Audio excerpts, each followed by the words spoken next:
Hi, everyone. This is Nick von Wackerbarth, and you're listening to the VonDubCast. If you want to skip right to the interview, skip 6 minutes. Before you do, please consider subscribing to the podcast on whatever podcast app you listen on. Please consider going to the YouTube page for the VonDubCast and subscribing there, following the social media pages, and also telling a friend if you like the episode. Thanks. All right, welcome everybody to episode number 55 of the VonDubCast. Got a really fun one here for you today. It was a cool episode. It was something new that I'd never done before. We ended up actually streaming this live on Danny's Twitch channel, CustomSauceBoss. So it was kind of a cool thing to have a chat going with people chiming in. There was alerts going. I think there was at one point, you'll hear all about it, but with Twitch, you can do all these different things with a stream and have point systems and people can redeem those points. So I think at one point, one of the watchers redeemed their points to have him give his dog a treat, and you'll hear that on the podcast. So it's a little bit of fun stuff. You might see some differences than our typical podcast, but it's really exciting. I'm excited to see what I can do once I get my Twitch channel up in the future, maybe stream some of these episodes, maybe some of those solo ones I do on weekends, just talking to myself. Maybe I'll throw those live and see if people want to hop in and kind of chat at me and maybe do a little bit of Q&A in that.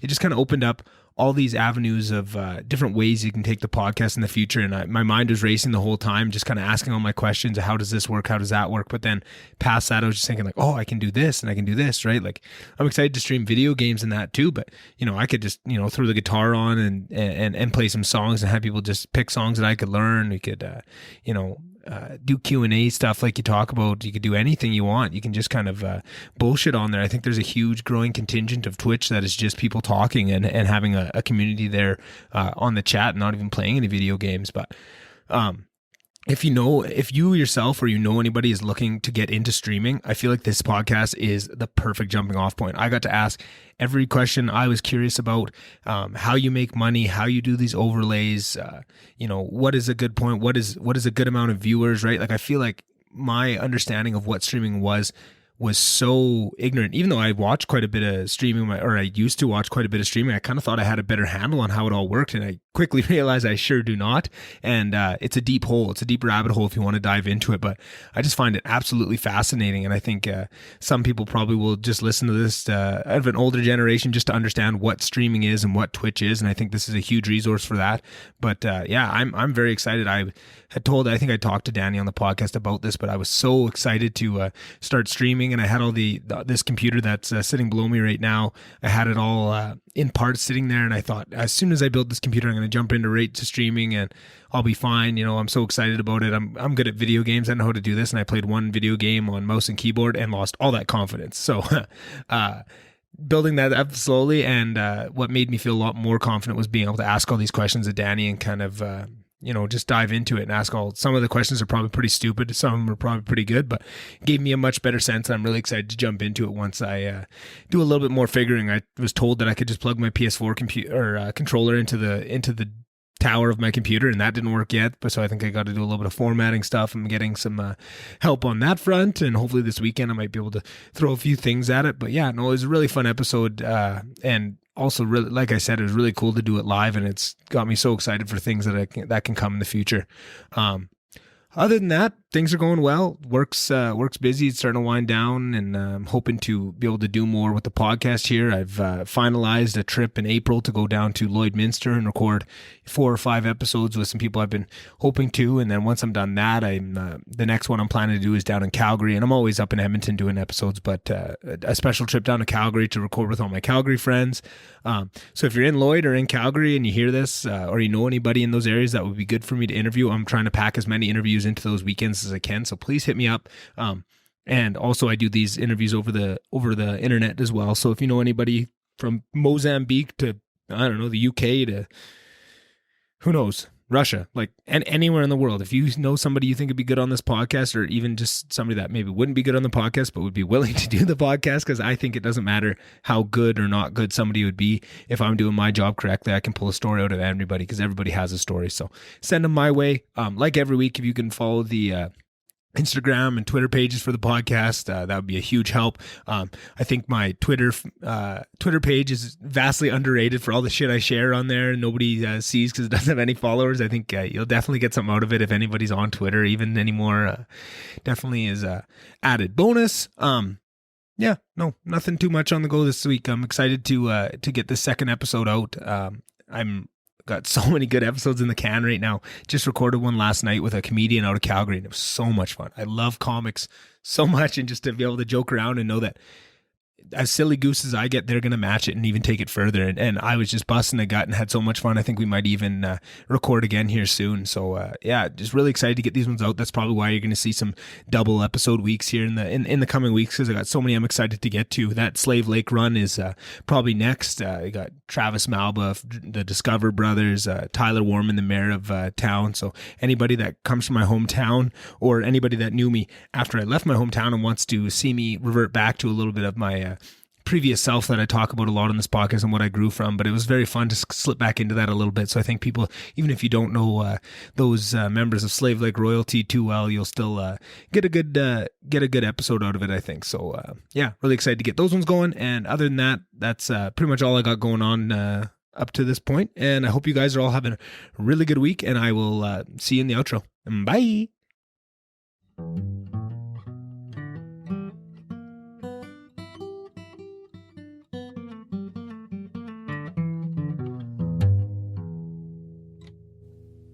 And there we go. There it is. Oh, look at how fancy that intro thing is. There you are. Yeah. Oh, look how pretty I am. Awesome. Well, thanks for being here, and thanks for letting me pick your brain and use your stream and well, thank you, man. Try this new way of doing a podcast. I've never done one live. I'm curious. We were just chatting a little bit before about, the dynamics of having a chat and that kind of thing. So hopefully some people come by and enjoy it. So kind of wanted to start it off with asking you just about how you got into streaming. I know for myself with starting this podcast, it was something that I wanted to do for a long time before I finally pulled the trigger. Was that the same for you, or is it something that kind of you decided about and you started it right away? Can't hear Nick. Excited for both of you. That's because I have my desktop audio muted. Thank you.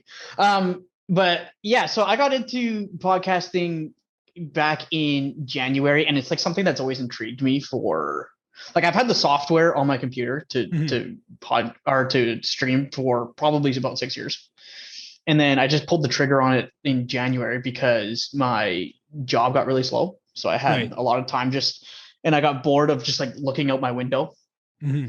And me and some guys had been playing Sea of Thieves a lot together, and they actually gave me the push to start it. So yeah, that's how that kind of started back in January. Mm-hmm. And it always seemed like you had quite the personality. I feel like that's the biggest thing for streaming. It's so much about personalities and who that person is. And I feel like for people that have never watched any streamers, they don't really realize what goes into it. They just think kind of, oh, are you good at video games? If you're really good, people enjoy it, but it doesn't matter how good you are. Some people don't even I've always said that you need to be good at two things, really good at two things.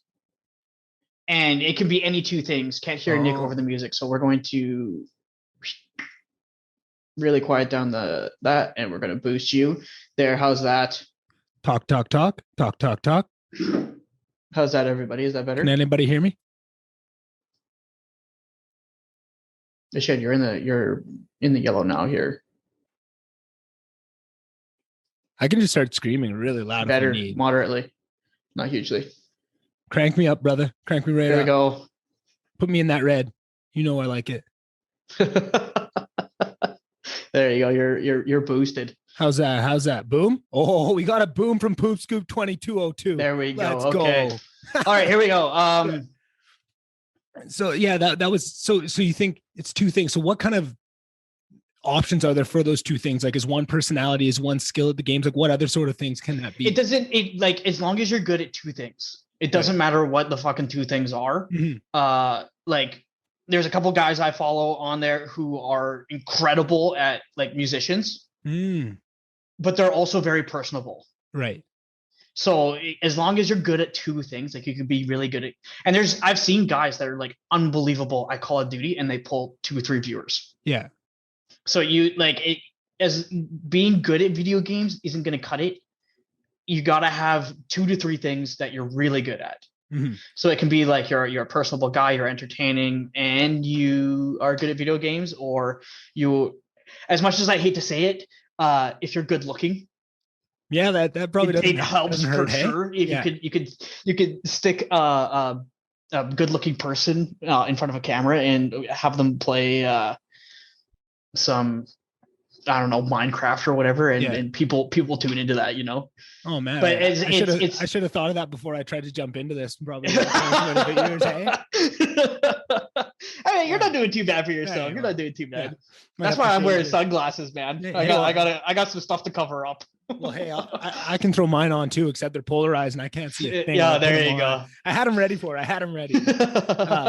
But that's very interesting that you say that, because, I always thought that kind of the same thing with, as long as you have a couple things, and it depends what particular mix works for you and what's going to pull in viewers. Right. But I always thought that kind of personability was like, you needed that plus a couple other things, but that was core. But then a couple of years ago, I was watching this. It was a speedrunner, and he was speedrunner. I think it was a Fallout speedrunner, and he was the biggest prick and just was, irritable, but he was good, but his humor worked with that. So he wasn't even very personal. He's kind of rude to chat and stuff, but it was engaging and it was really good.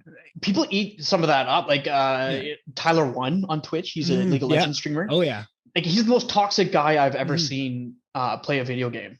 Yeah, and for whatever reason, Twitch chat goes apeshit over it. Yeah. You know what I mean? They love how intense he is. Right. I guess that would be another talent, is his intensity. Right.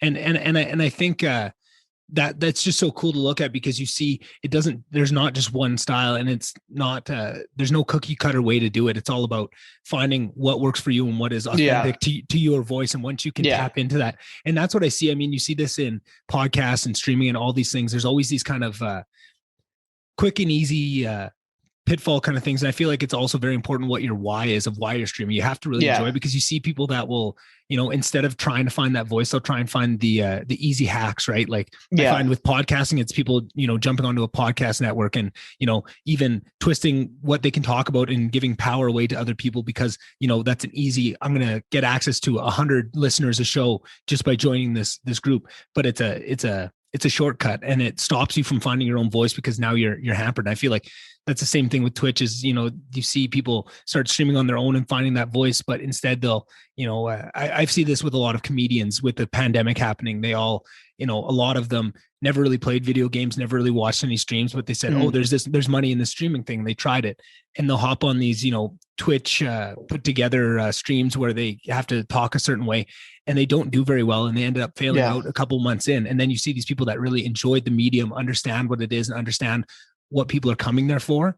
Yeah. It's a completely different story, and they can find success. And it's, people in a very similar situation going from, comedy into something else, but the why being different, and someone really enjoying it and someone trying to make a buck makes it completely different outcomes. Right. And I feel like viewers, for sure, they sniff that out in an instant, right? If you're disingenuous on here, it's not going to end well.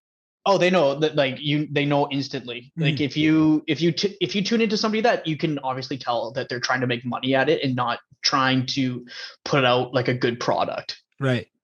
Yeah. And at the end of the day, like the good products are going to last a lot longer than people trying to make a quick buck. Right. And like I always see like the people on like Twitter and stuff, like doing the follow for follow and shit. And I've never wanted to do that kind of thing, because I feel like it's just such a cheap way of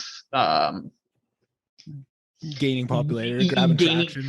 But it would be like fake popularity. Like you could have 1,000 followers. Like I've seen people have 1,000 followers on Twitch, and they've still got 1, maybe 2 viewers. Yeah. Whereas I've got 100, maybe I think I'm just over 100. And last Monday I pulled 18 people. Oh, that's awesome. And all we were doing was playing Jackbox. Yeah. So I think what I found with my shtick is I play games where I don't play the game, is the viewers telling me how to play the game. Right. And that's my shtick. Yeah. Because what I've noticed on a lot of Twitch is like people will tell chat to not tell them how to play the game, and that they want to experience it for themselves. And I'm like, fuck that. If you guys are going to come watch, you might as well help play. Yeah, exactly. You know what I mean? And I feel like that is something also where there's certain viewers that like guys that do it all on their own and like that, right? But that's what's so fun. I listen to some streamers that are very much like that. Like they don't want any tips. They don't want to, just no spoilers, nothing. And then there's one that are very creative. They want, what should I name this Pokemon I caught? What should I, should we go challenge this gym, right? Like all this type of stuff. I love both styles. And I feel like that's what's interesting to me is as I jump into this journey, and once I start doing it myself, I'm curious to find what kind of games I like to play, because that idea of doing that, of, lots of chat interaction, lots of letting them in on the game, playing it together, that sounds like so much fun to me. I was always really into those one player games, storyline based games where you can have that. But then I also, can get pretty into my Call of Duty if I have the time to grind at it. Oh, right? yeah. Like I thought I was completely free of the addiction when I went to university. I'm not bringing a PlayStation. I'm going to stop playing video games. I'm just going to drink like an adult. And I did that for the first 2 years. And then in third year, at the very end, one of my buddies, Chaser Fraser, had a PS4 or whatever in their room at the end of the year, and we kind of played a little bit. So then fourth year we could go, oh, we'll bring them, right? I'm an adult. I can be appropriate with this. I won't spend all my time playing it. And Black Ops 3 came out, and I got so damn addicted to that game. I had the golden suits. So if you unlock everything for the suits, I had the whatever camo, Black Matter. If you unlock everything, I was, top whatever percentage in the world for playing. Like I was dropping 50 kill games almost every game. Like I was so into it. And I thought I had completely taken that part of me away. But what I realized was, oh no, I'm still a video game addict. I've just forced myself. I've gone to rehab away from this, right? Which is also now trying to find a way to bring it back. I've also, since I realized that, I've been very careful with video games because I have a job that's very time consuming. I have this podcast. I have a lot of things that take up my time. So I don't want to jump into them. So that was something that I'd kind of pushed away, and I haven't played much video games over the year. But now with streaming, it's a way where this is clearly something I love, right? Like playing video games, I enjoy it so much, and I see so much of it. And I feel like this is something else I want to talk about, is the idea, society's perception of what video games are, what that was, and how that's changing. And for someone that's kind of in it.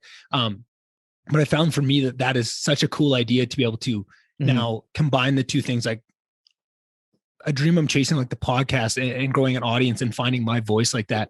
I can use video games, something I enjoy so much, to now dovetail with these actual real life goals that I want to bring. And I feel like that was something that maybe 10 years ago, people would laugh in your face if you tried to bring that up and explain it to them. But now it's a little bit more reasonable. So I'm curious, when you decided to pull the trigger and start streaming, what kind of reception did that get from, those close to you, those around you? Did people call you crazy? Were people very supportive? How was it? For the most part, it's been like unbelievably supportive. Yeah.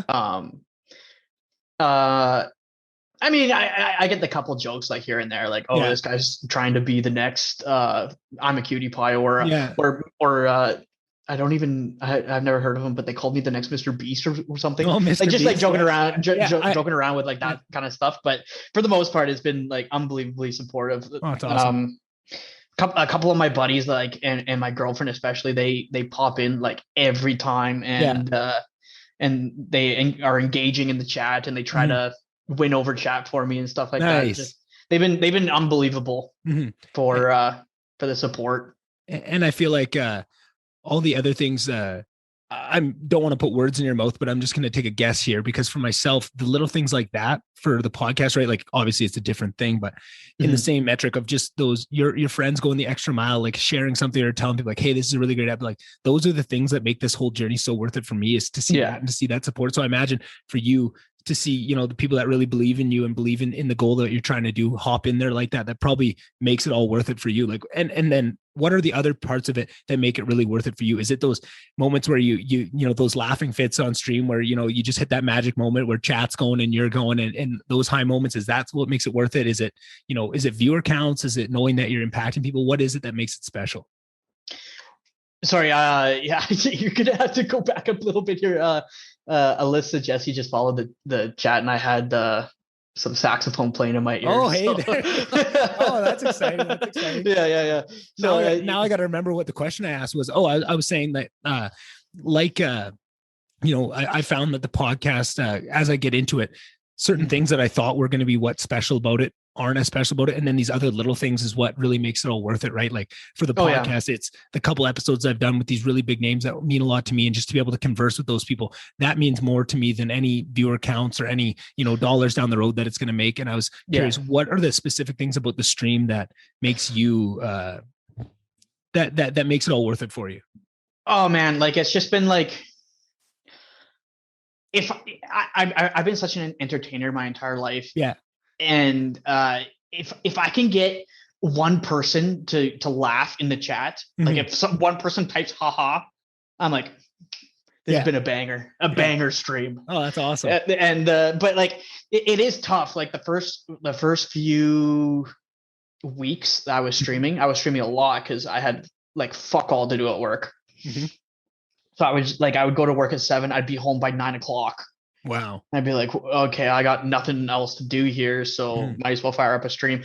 And like, man, talking to yourself while gaming is a weird experience. Yeah. And but then like I sent out a Snapchat to a few friends, and then they started popping in and like talking to me, so that made it like so much easier to like motivate myself to do it. And then I got my first like non-friend follower. Yeah. Like 5 weeks into streaming. And that was just like that little extra push that I needed. And like that, he comes back almost every time I stream now. Oh, that's awesome. And it's just really cool to see like people start to come back and to know that I'm putting out something that people like want to watch. Yeah. So that's been a really big push for me to like kind of keep doing it. Yeah, for sure. And it's funny you say that like a non-friend follower, because I remember that same thing, maybe a couple weeks into the podcast, my sister told me that she was renting her apartment to somebody, and that was in her faculty, and just kind of in passing as they were moving in, she had mentioned the podcast to him. And then a couple weeks later, she ran into him again. He said, "Hey, I checked out a couple episodes of your brother's podcast. I really enjoy it." Right. And it was just that, I'd gotten some of the comment, but just for someone that I don't know this guy from Adam, I've never met him in my life. Like for him to say that, it gave you that sense of validation. It means so much to you. Like, man, it was like I was riding on cloud 9 for like 5 days after that. Right. And it was, you get all these things from people, but there's always that worry of, is it actually something they're enjoying, or do they just, is this 25 years of me being nice to them and being polite, and them knowing me growing up that they're just being polite. But when it's somebody that owes you nothing, it's a different feeling. Hey. And for sure. And then kind of on the flip side of that, usually with chasing a dream like this, there's those highs that we just talked about, but there's also a lot of lows that come with it. And I'm curious, kind of in the first couple of weeks of starting, kind of what are the down parts of streaming? Like, does it get sad at times? Like if you're doing it for no one, or is it hard to keep going, or is it fun enough that kind of balances it out? It can definitely be hard on like some streams, like especially like if I happen to pull like 12, 15 viewers. Yeah. And then after like an hour, that number drops to like 3. I'm like, man, maybe it's time to call it quits for the night. Yeah. But my buddies and I've got like 3 or 4 maybe like pretty dedicated followers now. That's awesome. where they come back like almost every time. And just to see the podcast go from like what I had it at, where it was literally just the PlayStation like setup screen, like PlayStation sets it up for you, and to see where that initial stream to like where I've got different cutscenes, I've got different like transitions, it's just that like just to see it progress has been enough for me to like kind of keep going at it. For sure. And that's something I'm very curious to ask you about, because that is one of the biggest things that's overwhelming me at the start here, is all those overlays and stuff, because that was in my mind when I envisioned me, starting the podcast. And I always, even before I was thinking about starting the podcast, I always wanted to stream video games. Streaming was something that my sister actually asked me about. I think when I might've been just graduated university, asked me like, if you could do anything and you'd be successful, I said, I would stream. I love streaming. I love watching streamers. And one of the big things I envisioned was, my streaming overlay that looks, all nice and pretty with my little video cam here and a nice VonDubCast overlay on this side, and making it all look pretty. But I don't even know where to start. Like, do you just watch YouTube videos? Is it people in the chat that like hop in and to help you walk you through it? Or like, How do you make all that happen? YouTube is your best friend, man. Yeah. Okay. I watch like my whole like recommended for you YouTube now is just how to make your stream better. Yeah. And they have helped me with a lot of different things. Like I used to not be able to stream any computer game at all. Oh, really? And then because my computer game would be running fine, but like the stream was unwatchable. Oh, just bad quality because it was Bad quality. so much juice from it. And then I watched like a couple of YouTube videos on how to adjust your stream settings and how to change a couple of different things. Yeah. And like overnight, it was like, boom, I can stream a video game off my computer instead of just my PlayStation. Oh, that's awesome. And that kind of opened up like a whole new thing. But just like I've made little changes here and there. Like I spend probably a couple hours every day on just editing my stream. Yeah. And a lot of it does come from viewers too. Like I've had a lot of viewers come up to me and be like, "Hey man, do you have like a Discord?" And I was like, "Oh no, should I?" Yeah. And then the next week I had a Discord where people can join, and then they were like, "Hey, can we follow you on Instagram or Twitter?" And I was like, "No, because I don't have one." Yeah. And then like it's just been kind of like people asking me questions, and then me being like, "Oh, I probably should have this." Yeah, it's been a slow evolution of people suggesting things and watching a shitload of YouTube. Yeah, that's awesome. I feel like that was always something that I was very jealous of in watching streamers, was having that chat functionality of, asking a question, even if it's not like stream related, just in life, just to have, 20 people at your disposal just to poll on something, just like, how do you pronounce tomato, right? Even that, it was just like, that is such a cool idea to be able to have people to bounce things off of real time and help you in your life, right? Like, I feel like that is something that when I was younger, I used to always wish that, of just like, I wish I always had an audience, and that was something where I think that's, some people have that in them. I feel like it's a natural inclination to always want an audience. I mean, if you ask any of my teachers all through school, like, I always needed an audience. I was a bit of a class clown. Oh yeah. I got kicked out of every class. Every teacher kicked me out at least once. And that was what it was, right? I wasn't necessarily a bad kid, but I definitely, loved attention and loved it. And the fact that I was always, had an easier time with school, that I didn't have to put in a lot of the effort. I could finish the worksheet and then go, find a set of desks to make bongo drums out of, or whatever I was doing on that day. Right. And I feel like it's just something that is innate to some people. And it is so cool. And it's awesome that there's now all these avenues. If you do want an audience, if you have that pull inside you, you could start streaming, you could start a podcast, you could, start doing stand-up comedy. There's so many different avenues now. Whereas, 20 years ago, it was so much different, and there was such a different attitude around it. I mean, I think both me and you are lucky just at the time where we're both kind of jumping into these types of ventures where the tide has changed a lot on it. I feel like when you look back at some of my favorite streamers that I look at, and you hear them talk about the stories of what it was like when they were starting 10 years ago, and just the looks they would get, the laughs they would get, and the amount that has changed now, it's awesome to see. And I think one of the biggest changes, I've talked about this a couple of times on the podcast with people, is when a kid wants to chase the dream of being a streamer now, there's so many people out there that parents can see, oh, there is a path there, and this isn't that crazy. They could do this. And now you see these younger streamers that are, 14, 15, and their parents have been supporting them the entire time, right? You see, I love nothing more now. I'm a big speedrunner fan. And I love watching the evolution of speedruns from 5 or 6 years ago, where, it's some guy in a basement and he's celebrating by himself. And now you see these kids win, and you see their parents running and crying with them because they know what an achievement that they've been grinding for weeks, and you see the support that they have. It just absolutely melts my heart to see it. I love that. And I'm so excited to see where it goes, because streaming and this is all blown up to an amazing spot without that much support. And now that it's got that next level, like the streamers of, 2 or 3 years from now are just going to be absolutely next level. Oh, the feel and like the vibe around streaming video games has changed so much, even in the last like 5 or 6 years. Yeah. Like I probably got into watching video games probably 6 years ago. Yeah. And I remember when I'd be at home watching like an LCS game or something. Yeah. And my brother would be like, why the fuck are you watching that and not like playing the game? Mm-hmm. And I'm like, because these guys are unbelievable. They're Yeah. professionals at this. Like there's like you can't even come close to the Mm-hmm. amount of talent these guys have. Mm-hmm. So I think there has been like a wave of appreciation for like especially esports. Yeah. Esports has become like such a like a big thing, and it's kind of cool to see that evolution of it going from like these nerdy dorks living in their parents' basement to these guys who have become mega successful off of their talent for playing video games. Yeah.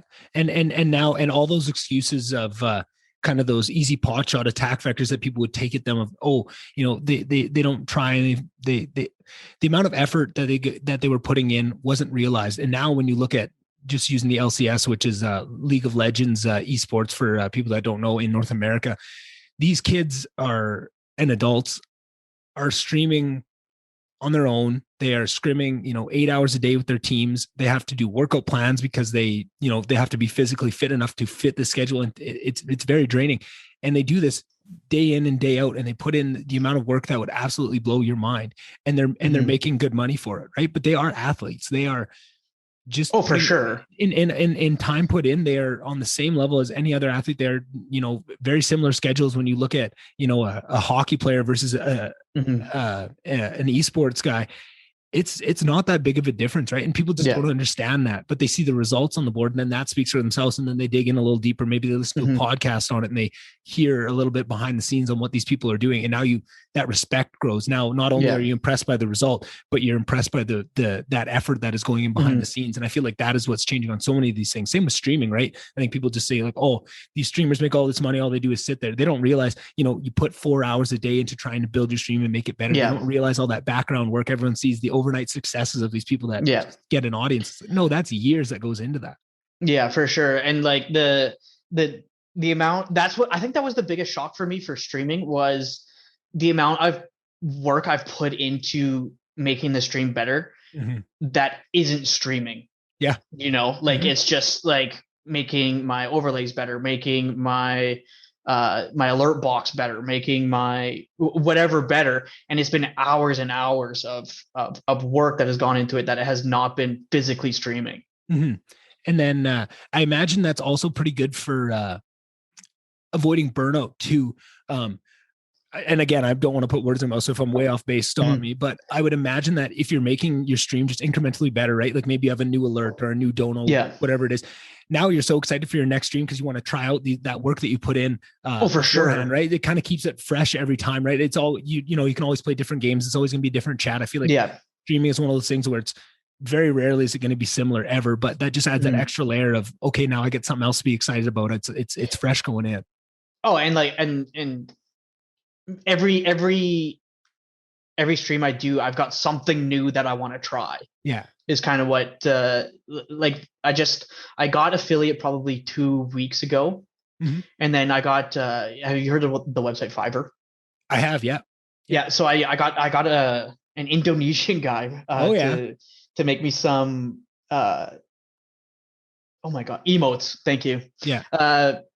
Some emotes for the chat, and then I got the emotes, and I was like, oh hey guys, like big stream coming up, I got emotes now. Yeah. And then like the next stream I had loyalty badges for people who subscribe, and I was like, okay, next stream we've got this. And it's always been like one thing after the other has been like making it really, really exciting for me. Oh, that's awesome. And I feel like that's also exciting for people that come along the way. That's something that I definitely learned watching streaming, but I feel like I never was able to find a streamer small enough to kind of enjoy this as much, where I definitely got to see it in podcasting, how special that is to find somebody that you really connect with that is on that smaller scale and get to grow with them. Because I know you're excited about that, but there's people that are following this journey with you that are also so excited seeing you take that next step and getting emotes and stuff. So then they're along and they get to dive into it. And I feel like once you experience that, where you get to feel that excitement for somebody else, and that now it makes it that much more exciting when you're doing it, because there's those people that are following that journey with you and that are winning when you win. And all that work you're putting in is not just being enjoyed by you. There's this whole group of people that you're building in this community, right? It's almost like a family. And I feel like that is so missing, real genuine connection like that and building a family like that is so missing in today's society. I feel like that's why when we went to Lister, right, those floors that you get on, like building that family, Oh yeah. it was cookie cutter for you. It was, you are going to become a family just based on what this is, this thing that you're going into. And that was special, but it was such a special place because of it, because now you create that. And then people go away and they might go the rest of their life and never be able to recreate that type of family. Some people are really good at it. They have the right type of friends. They can bring that, they can create that themselves. But I feel like having something like Twitch where you can sign on and you could find that family, that community 1,000 times over. There's probably 1,000 people out there right now that every person on earth would really genuinely connect to. They just don't know it yet because they haven't given it a try and they haven't explored it. Right. And it's, a lot of it is just luck of the draw if you stumble upon the right people, right? Like when I look back at my list, before we started, I just kind of pulled up my list of all the streamers that I watch and really enjoy over the years. And I was trying to think back, like, how did I find these guys? Like, how did I stumble across this guy? How did I stumble across this guy? And usually it's on YouTube, right? You just get a suggested video and you like them and watch a couple other ones. And then, oh, he's streaming and you hop over and watch him.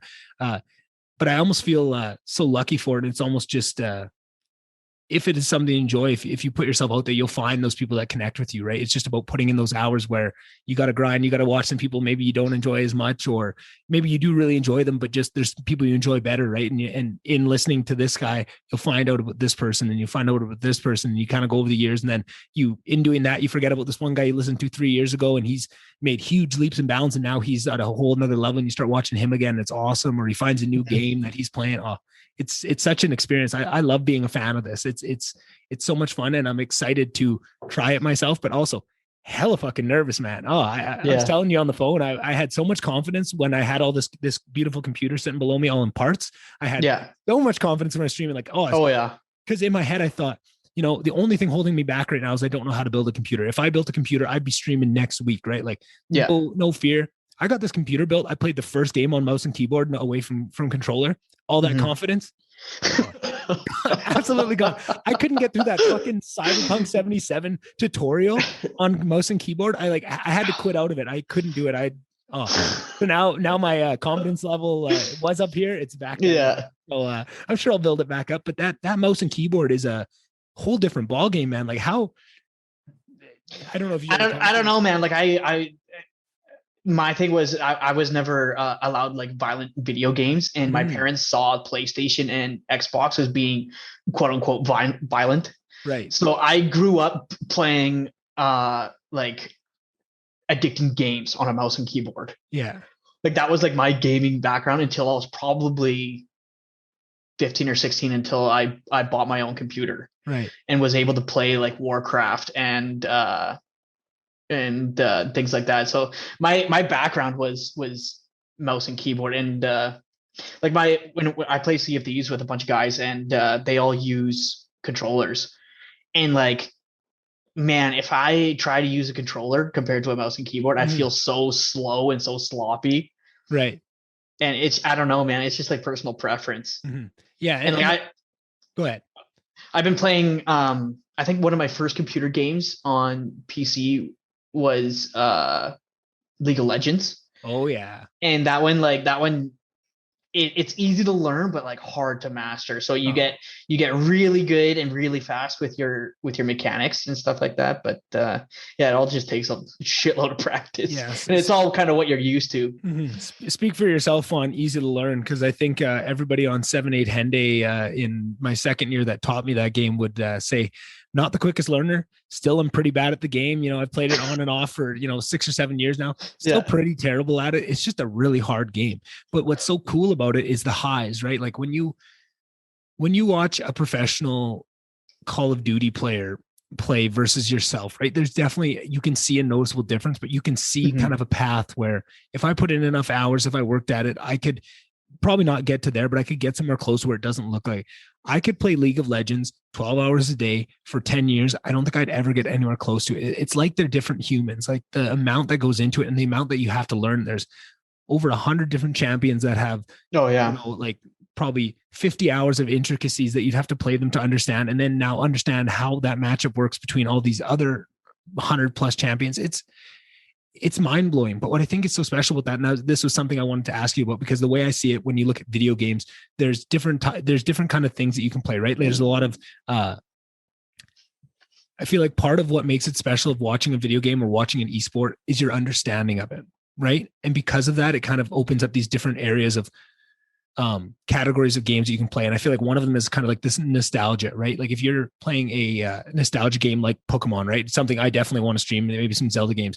There's such a, because at its peak, those games were so high that there's a lot of people that have a really deep understanding so that they can jump into it and they don't need to learn. They can just know what's going on and really let soak in your personality and your twist on the game and how you're playing the game, because they already have a really good understanding of what that is, right? Then there's what's current, because there's also a huge base of people what's playing, right? Like Fortnite or Warzone, those types of games, because there's a huge base of players that are playing right now and they want to get better and they want to enjoy the game, even when they don't have, the time to sit down and play a game themselves. They want to enjoy it some other place.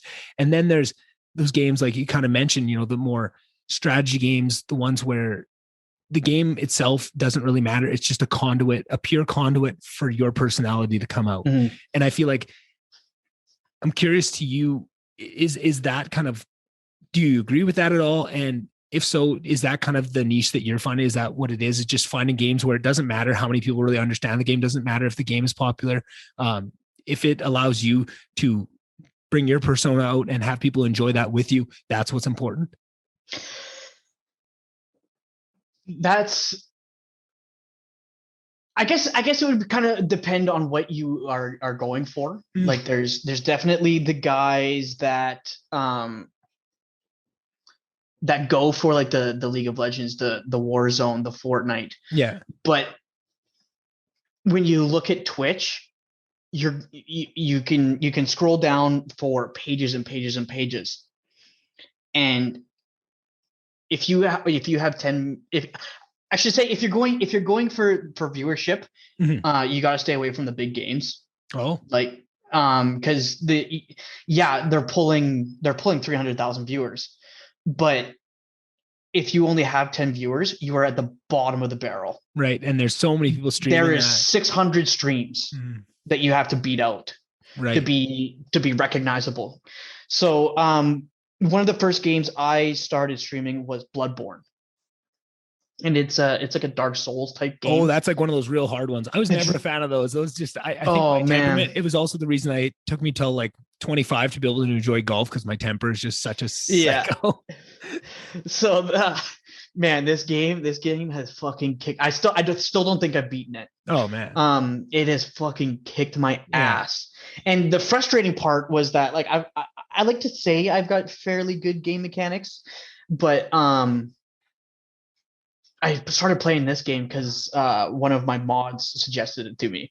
And the whole point of this game was, this game's pulling 4,000 viewers, but if I've got 6 viewers, I'm on the top row of Twitch. Right. For Bloodborne. So there was one guy that had like 3,000 viewers watching, and then you can kind of, there's 4,000 people watching, but if you've got low viewership, you're still at the top of the page. Right. So then that was one of the first games I started streaming, and man, this game was fucking punishing. Yeah. That game was hard as fuck just to be hard as fuck. And there was a couple streams where I was like, all right, man, we're going to go play Sims or something. Yeah. Like, we need a palate cleanser here. We need to fuck this game. We're going to go play Sims for a bit. Yeah. Oh, that's good. So I guess it's kind of what you are striving for. And I have a lot more fun streaming if I've got a bigger viewership and an engaging chat and stuff like that. So my goal was to pick games that have a high viewership but low amount of streamers. Okay. And that way you are higher on the list when you have a low viewership, but there's also that potential to get more viewers. For sure. Another one I stream a lot is Civilization 6. It's a really slow paced game. Yeah. And I feel like that game is very, I know a little bit about it, but I'd be curious if maybe you could take a pit stop and just maybe explain to people listening a bit more in depth of what that game is. Cause I feel like that game is super interesting to me, just the idea of it. Yeah. So the Civilization 6 is a strategy game, turn-based strategy game where you, it's kind of, I'm trying to think of a board game that would be similar to it. Risk. like Risk almost, but way more intricate. Yeah. There's way more ways to like win the game than in Risk. Obviously, there is the way in like you start off with one city and you expand your empire basically, and technology and so there's different ways to play Civilization where there's a science column where you become the leading civilization in science, and that's how you win the game. Or there's like a cultural victory where the arts and culture and tourism are going to be your the French way. Yeah, exactly. And then like a religious victory where you convert everybody else to your religion, and that's how you win the game. So there's a whole bunch of different ways to like. There's got to be a war way. Oh yeah, okay, for sure. For sure. Restored my faith in the game. You could just be an asshole and take over the whole world. Yeah. And I would imagine that is one of those games you can really let the chat jump in and play it with you. Hey. Oh, that's my whole shtick with Civilization is I don't play the game at all. Yeah. I just let chat decide every single option. So then how do you do that in action? Like, is it like, do you have some sort of like voting system in the chat, or is it just like throw yes or no in the chat and you just kind of glaze it over and take your guess at what seems to be more, or is this usually one? So what I do is every time a new city is created or I take over a new city, I do a raffle in the chat. Yeah. And then whoever wins that raffle gets to A, name the city, and B, build whatever that city is doing. Okay. So a lot of people like to kind of troll me with that. I was gonna say, I imagine if you're going for a science victory, they're building a barracks, and if you're going for arts and culture, they like to do that kind of thing. But that's fun. That's kind of been my shtick, and with that game, and that's actually probably pulled me my most viewership. Oh yeah, is playing Civilization. And I definitely have a couple questions about that viewership and picking the game and stuff. But I feel like I totally forgot to finish off my point earlier about those different kinds of game, because League was the whole reason, my impetus for starting that whole saga of the nostalgia games, the current big games, and then the strategy games. What is so interesting to me about a game like League, and there's a couple other ones that are similar to this, is it kind of combines all of those together, because there's a huge current base. It's always being updated. There's a huge nostalgic base of people that played this game 10 years ago and still understand the base mechanics of it, right? It's a huge learning curve at the start, but once you understand the basics, you can watch a game and kind of know what's going on. It changes by season. Every year they update it and make big changes, but the core of what the game is stays the same. So now there's people that have played this game for 10 years, and now there's people that have played the game for 3 months. It's always bringing in new people. It's always being constantly updated, but it's not like Call of Duty, where if you got really, like myself, I got really good at Call of Duty Black Ops 3. That doesn't help me now, because, it helps in a sense, but Call of Duty has changed a lot, 4 or 5 games since then, right? And you get good at one, you can bring those skills forward, but now you miss a couple games.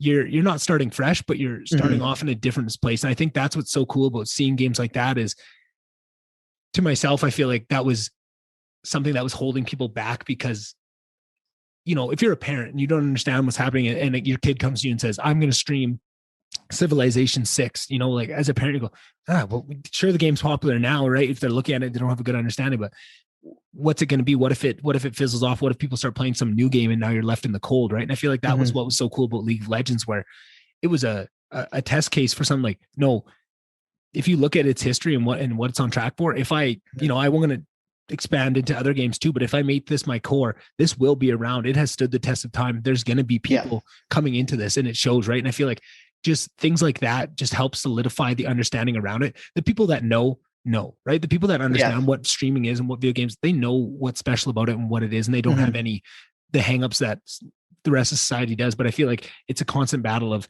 finding things where we can pull everyone in, right? So that's kind of that was my idea of kind of where I see League of Legends fitting into that whole thing. But I'm very curious to ask you, because this is something I struggle with a lot myself in terms of the podcast. It's balancing things I know will get listeners and not completely putting that aside together, because it is important that you want to grow and you want to have success. But I find that so much of the people I don't like in podcasts I don't like are the ones that focus too much on that and do things for that specific reason of, I'm going to have this guest on because I know they have a lot of followers and they're going to bring that in. I know, and I imagine that's the same for video games too, of the people that are going to be more enjoyable to watch are the ones that are more in tune of what am I enjoying, right? Like, am I going to play Civilization 6 because it's really fun for me and the chat has it, or am I going to play it because I know it's going to get good numbers?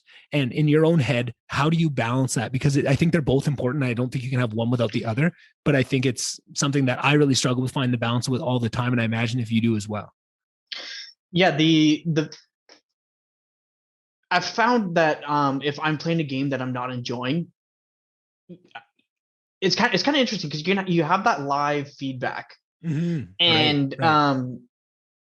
People can tell when I'm not having a good time. Yeah, you know what I mean. And it's funny because like when we're playing Civilization, we're having a good time. The chat is like active. They're like, I'm getting a message every couple seconds, and people are having a good time. Yeah. And then the second I stop having a good time, the chat goes like dead silent. Yeah. And I'm like, oh, okay, I got to change it up. Oh, that's cool. That's cool. So it's kind of interesting to have that live feedback. Yeah. But you do have to play a game. If you're going to stream, you got to play a game that you do enjoy. Like I've been playing Civilization for years and years and years. Yeah. And it's a game that I've always really liked. And I just found I kind of came up with that idea where because I think me and my brother-in-law were playing Civilization one day. Yeah. Off stream, and I realized that you could just like rename shit. Yeah. And I was like, oh man, that would be sweet to just like if I were to play a game and then people can rename all my stuff. And so that's how that kind of came to fruition. And right. I think as long as you're having a good time, your Twitch chat's gonna have a good time. Right. And the energy kind of feeds back and forth. I don't know if it's the same with podcasting because you don't have that like initial like immediate gratification right. of seeing somebody enjoying it. Yeah. And another big difference that I think I heard you mention just kind of in passing already is you're having a good time is not 100% based on it, but we'd be lying if we didn't say it's small based on, when you have a lot of viewers, that's awesome and that makes you enjoy it more because now it's success and you're having enjoyment. So there's another feedback loop that isn't there in podcasts, right? Because you're not really enjoying this podcast because people are gonna, you have no idea how it's going to do, right? Where you don't have instant feedback where if you played this game, maybe you were really feeling Civilization 6 that day. And that's what you really wanted to play. But there's also another game that you did also want to play, but maybe just not as much. But you're going to get a lot of viewers and it's going to be a really successful one. And that will make you have a better time than you would have had. Yeah. Right. So there's all these factors that are a little bit different. And I'm very excited I would say the majority of my enjoyment of streaming doesn't come from the game I'm playing. Right. It comes from that interaction with the viewership. Yeah. So it is a balance where I'm playing games that I typically like. But like if I were to play games by myself, I'm not typically playing Civilization. You know what I mean? Yeah. I'm typically playing like I'm playing like Warzone with my buddies, or I play a lot of NHL with my buddies. Yeah. Like things like that. I'm not playing the games that I typically play by myself. I'm playing games that I enjoy, but I'm enjoying more because of that instant feedback kind of thing. Right. And that's very interesting to me because that's something that I've been curious about. And I feel like that's something I have to find is which one of those games, because I definitely plan on playing all different kinds of games, but which kind of games are streaming? Because like definitely there's ones, the old Pokemon games. I love people that stream them and I know I'm going to streaming them, throw a randomizer on an old copy of Pokemon Blue and let's ready to rumble right there. Yeah. Right? Like I can already see it. That's probably one of the first games I'm going to stream. Right. But then also, playing Warzone with the buds, like, I don't know if that's going to be also something I stream because I feel like I could have a lot of fun with that. Yeah. Do you, even if it's not maybe your normal stream, do you ever maybe even on an off night, pull out the Warzone or one of those other games that you played with your buddies to try it out on stream? Or is it just kind of, you keep them separated? I haven't yet. Just because you're building something. I'm building something, and like I play a lot of NHL off stream. Yeah. With because I've got like a set up like hockey team that I play with. Yeah. And I've asked them, I'm like, hey, would you guys mind if I stream it? And a couple of guys are like, man, that makes me uncomfortable that 100%. people would be watching. I'm like, oh, fair enough, whatever. Yeah. But so I have yet to kind of pull the trigger on like having, but I have had like a couple days played like Valheim or what's the other not Stardew Valley, No Man's Sky. Oh yeah. I played that one a couple times with buddies Yeah. and just like and when you're playing with your buddies, you kind of get it like a different feel because Mhm. people are just listening to you guys like have a good time and Yeah. like you're kind of bouncing jokes off of one another Mhm. and it's a different feel from chat, like it's Yeah. less interactive for chat, Mhm. but I still feel like they're having a good time. Yeah. And You know it's what I mean? about and I feel like that's what's cool about later on is once you're more excited, I feel like at the start it's harder to bounce around and find these things because you are trying to build something. But I feel like that is Mm-hmm. what's so cool is you might have NHL in your back pocket for a year, right? Where you're just doing these other streams and stuff, and maybe you don't find the right crew. Mm-hmm. And then maybe just one day you'll stumble across a couple guys that are really entertaining to play with and they have no qualms about being on stream, right? Yeah.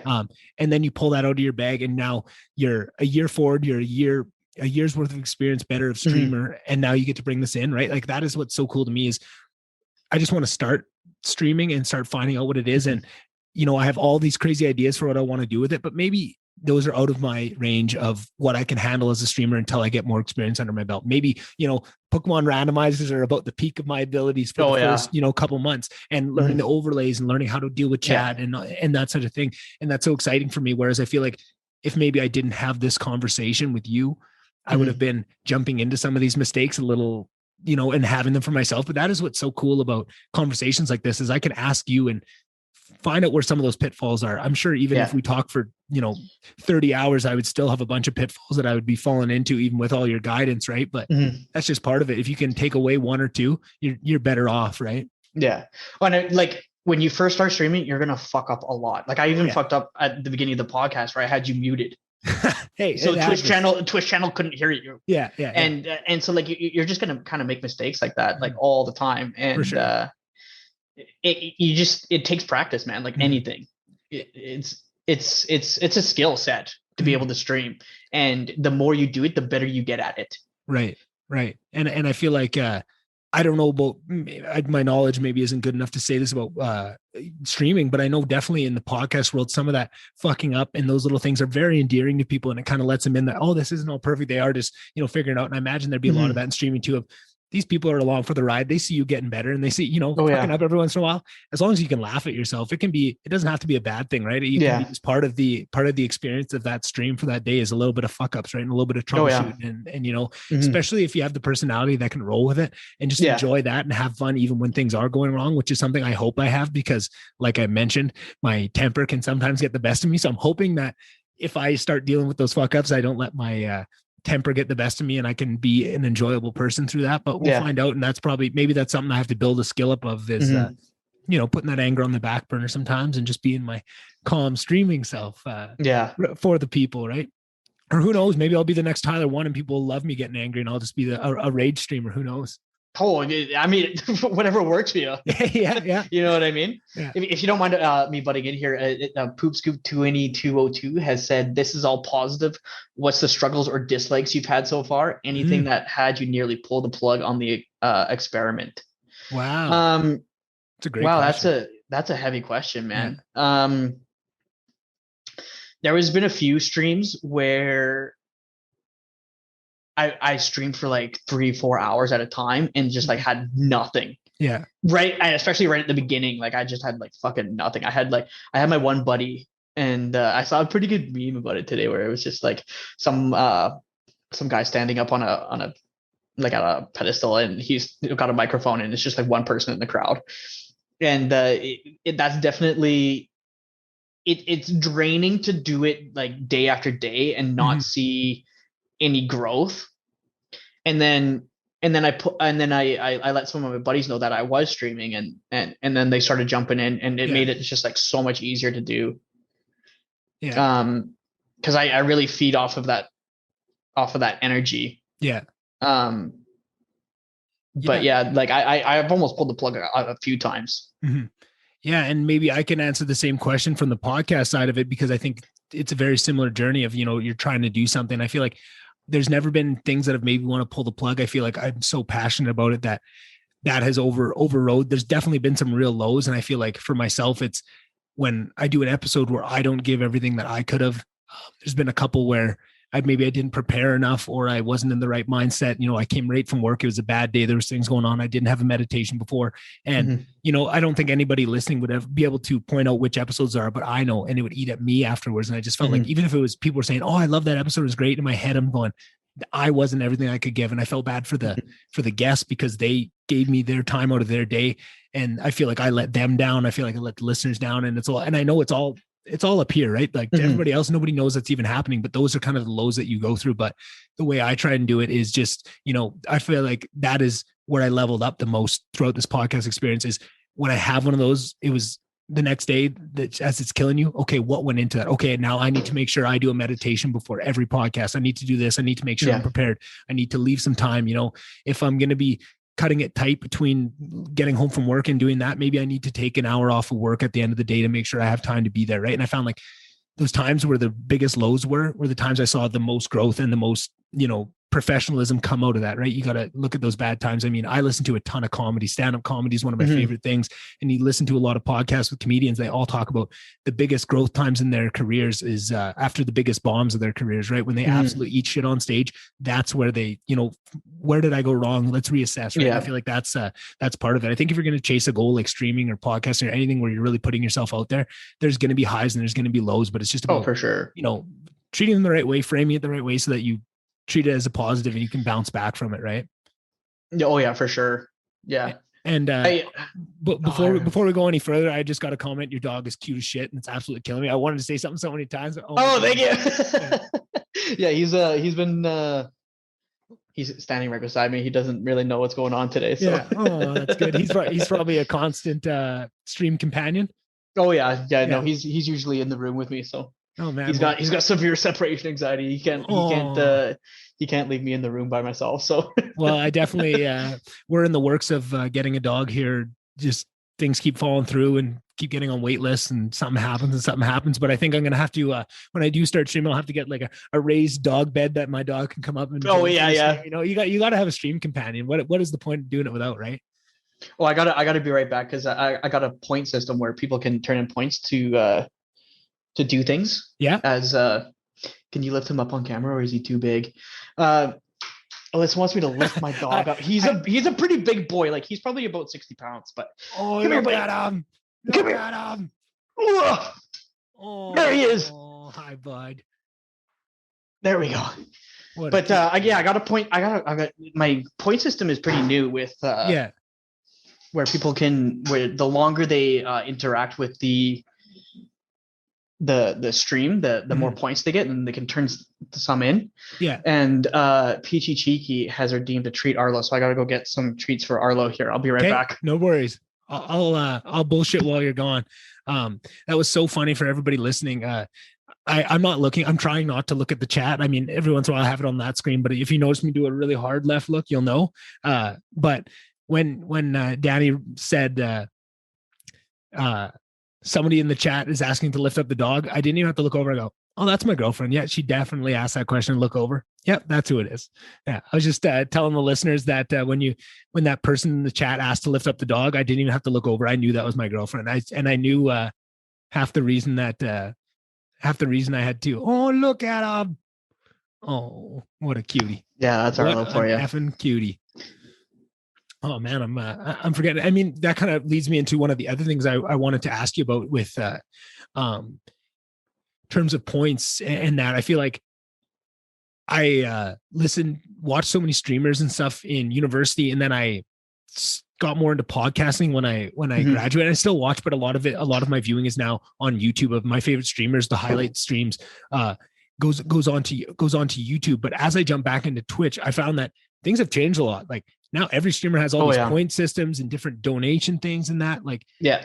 Could you maybe just give me, and for the listeners that are unfamiliar with streaming, what are kind of all the different bells and whistles that you can add on to a stream, right? Like you can have a point system, you can have little games, you can have, people can, there's like sub trains and all that. Could you maybe give a quick breakdown of what those things are and kind of what you like about them, which ones you use and which ones maybe you plan to use in the future?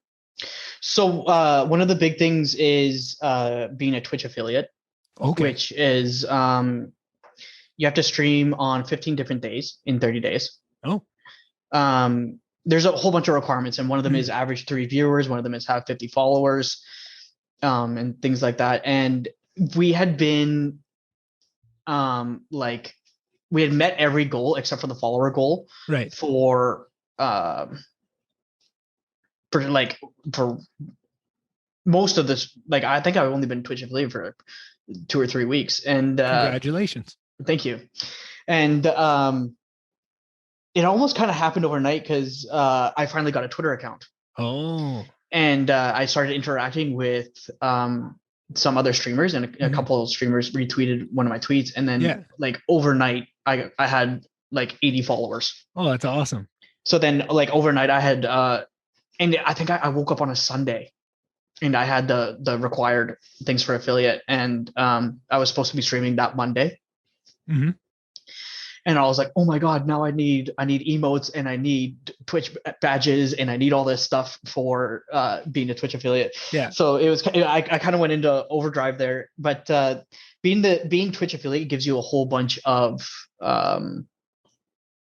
bonuses, I guess you could say. Yeah. Like, it's they really enhance your ability to connect with viewers. Mm-hmm. And one of them is they give you a point system. And I can edit those points so that people can turn in those points for anything. Mm-hmm. One of them being the give Arlo a treat. Let me pull up. Oh, there's a hydrate one where I just take a drink, and then I've got a whole bunch of sound alerts. Yeah. That it looks like you like I gotta pull the stream over so I can actually see what's going on. Oh, look at my pretty face there. How cute. Yeah, there you go. So like I just played This Is Patrick, and it's just Patrick from SpongeBob saying this is Patrick. Yeah. And you turn in your points that you get from watching the stream for things to interact with the stream. Right. So that's been a big help. Yeah. And that I think that's one of my favorite things about the Twitch interaction thing. And then one thing I got early on was because I stream off of Streamlabs OBS. Mm-hmm. One thing I got early on was a bot in my chat that just like I've got a couple timers that just like display a message every 10-15 minutes.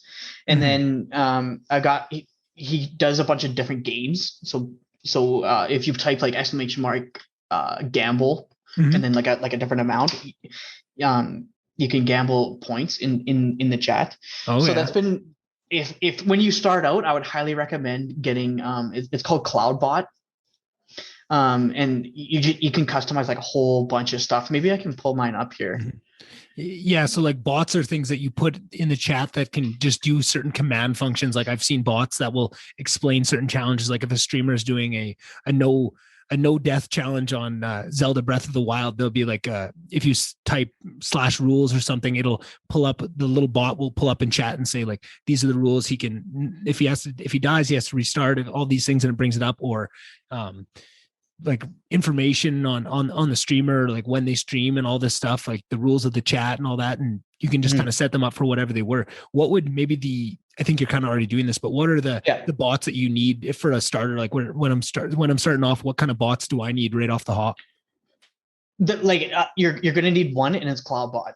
Because through CloudBot, if you're looking at the stream, like you've got all your like mod type of things, so I can ban certain phrases, certain chats. Yeah. And then these are the different modules. So like there's a heist mini game that you type in heist, and the amount of points that you're willing to give up if the heist fails. Okay. But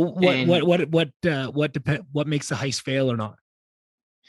It's all completely random, decided by the fashion gambling. Yeah, some good old fashioned gambling, and then there is just like a gamble function. So there's a whole bunch of different like chat interaction things that you can get with the CloudBot. Yeah, and then you can do custom commands like here. I've done like a whole bunch of different ones where if you can type in the Discord and you see my Discord pop up, right? And you can see some kind of more inside jokes. Yeah. where there's a guy in my chat named Matt, and if you type in !, fight the shit out of Matt, Cloudbot just comes up with a message and says your username fights the shit out of Matt. Oh, that's and great. just like really kind of like stupid commands like that. Like that's so up my alley. I love silly shit. Yeah.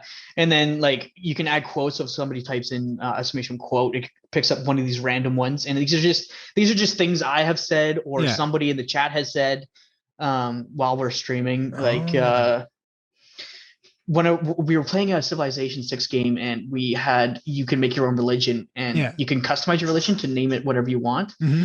And one of the science things in Civilization is called animal husbandry. And chat really ran away with that one and decided to name their religion animal husbands. And so we were spreading the religion animal husbands all across the world. And we came up with the quote, look at those animal husbands spread. Just like really stupid, like inside jokes kind of things like that. And that's what builds a community, is all those inside jokes and those things that make people feel a part of it, right? That's so important. And I feel like that is something that when people from the outside just see streaming, they just see it for the person in the video game. They don't understand all the community around it and everything that goes into it. Yeah, for sure. And then betting, I had one for Bloodborne.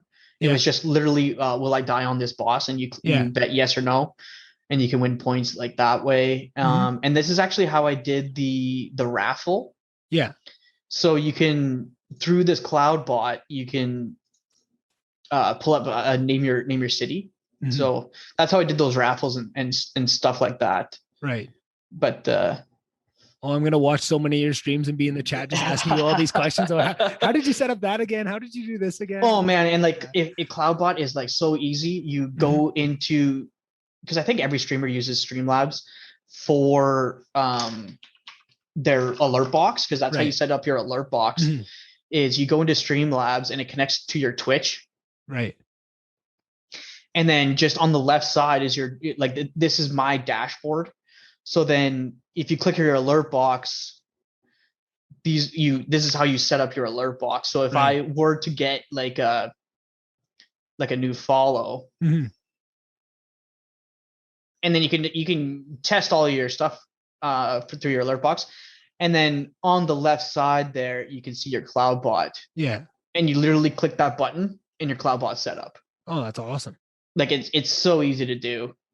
Oh, that's super cool. That's definitely why I picked that one. Because I tried the like Nightbot and a whole bunch of different ones, and they just like weren't working for me. Right. So, and then this one, because I stream through Streamlabs, the CloudBot is their bot. That's their one. Yeah, well, I might have to use the same one, just that all these questions are easy for you to answer. You're going to be my guru when I finally jump into this. And then the other thing that I think people that maybe are peripherally aware of streams and may hopped in one now and then, they probably heard the term mods thrown around a lot. Maybe, could you break down what a mod is and what function they serve, and kind of maybe give me a few tips on who I should mod, why I should mod, and what kind of mods I need? A mod is going to be the police officer of your stream. So they have the power to like ban somebody, to basically kick them out of the stream. They basically get every power that you have as a streamer, minus starting and ending a stream. Right. So I've got a couple buddies that mod for me. And what they do is they can like change the name.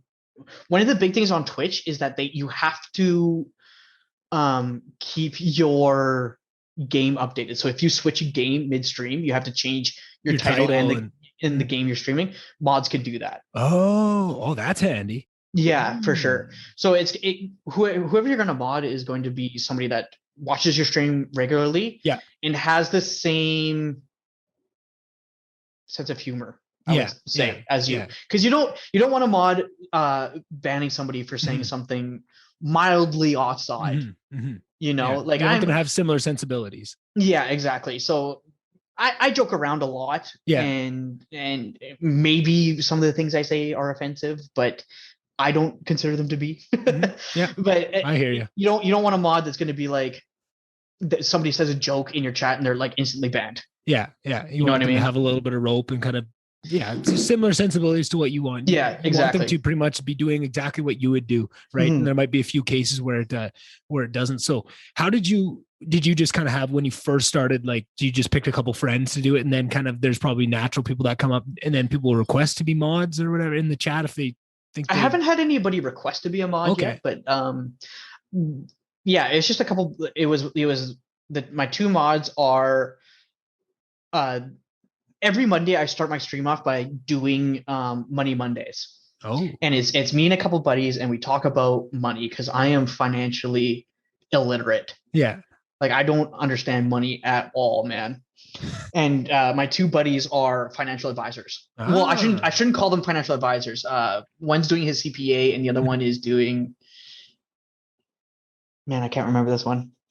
they got Anyway, some but knowledge. they're both money guys. Mhm. So I was gaming with them on Valheim one day, and these two guys they've never met each other, but they just like all of a sudden click and they're talking about money, and I'm sitting here like an idiot. Taking notes.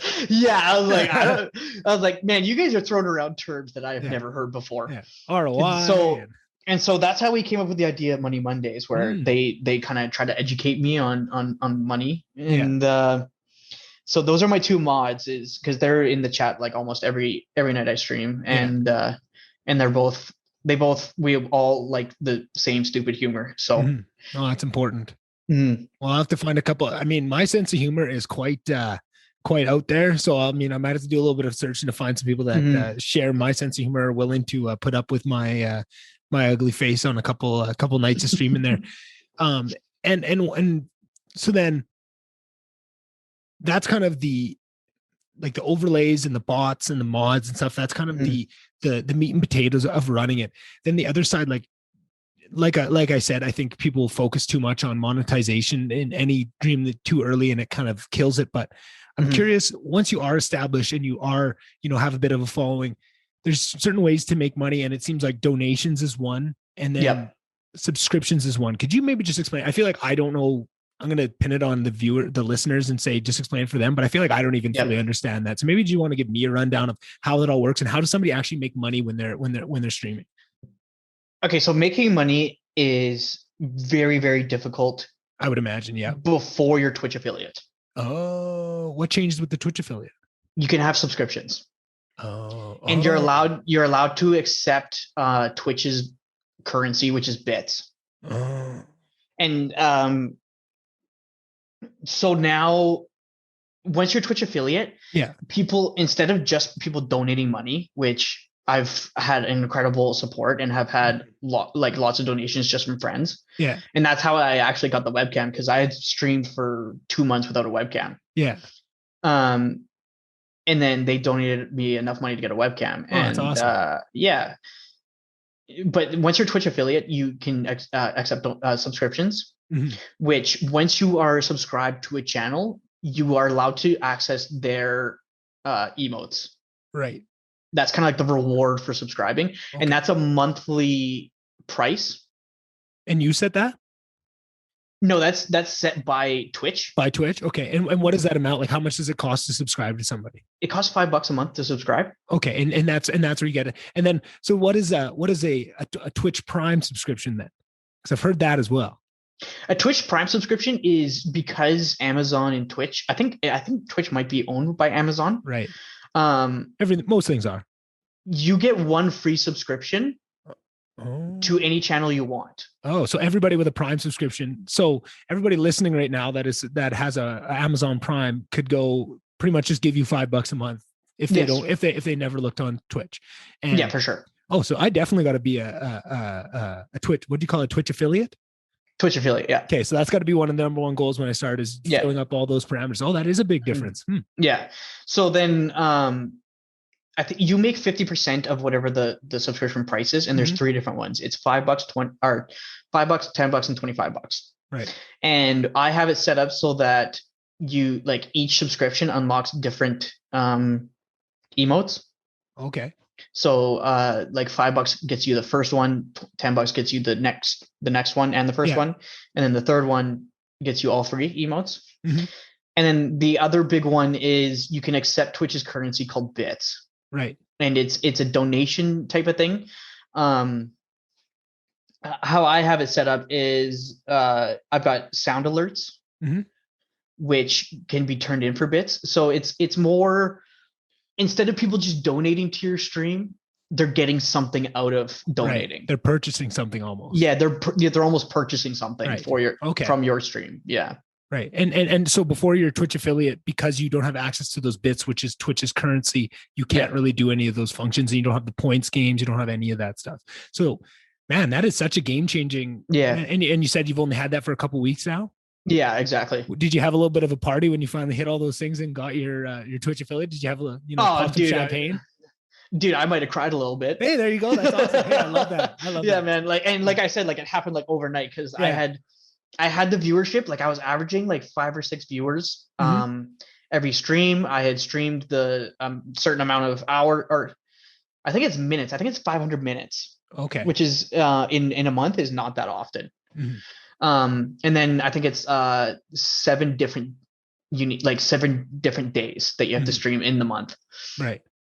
And so I had met every requirement, and then I was just lacking the followers, the followers, because you need 50 followers, and then I'm just want to clear my own head on that. So subscriptions and followers are different. So like everybody listening now that maybe doesn't have Twitch Prime, or they can still follow you and get notified for all that. They don't have to pay for that. Exactly. Yeah. So that's a follow.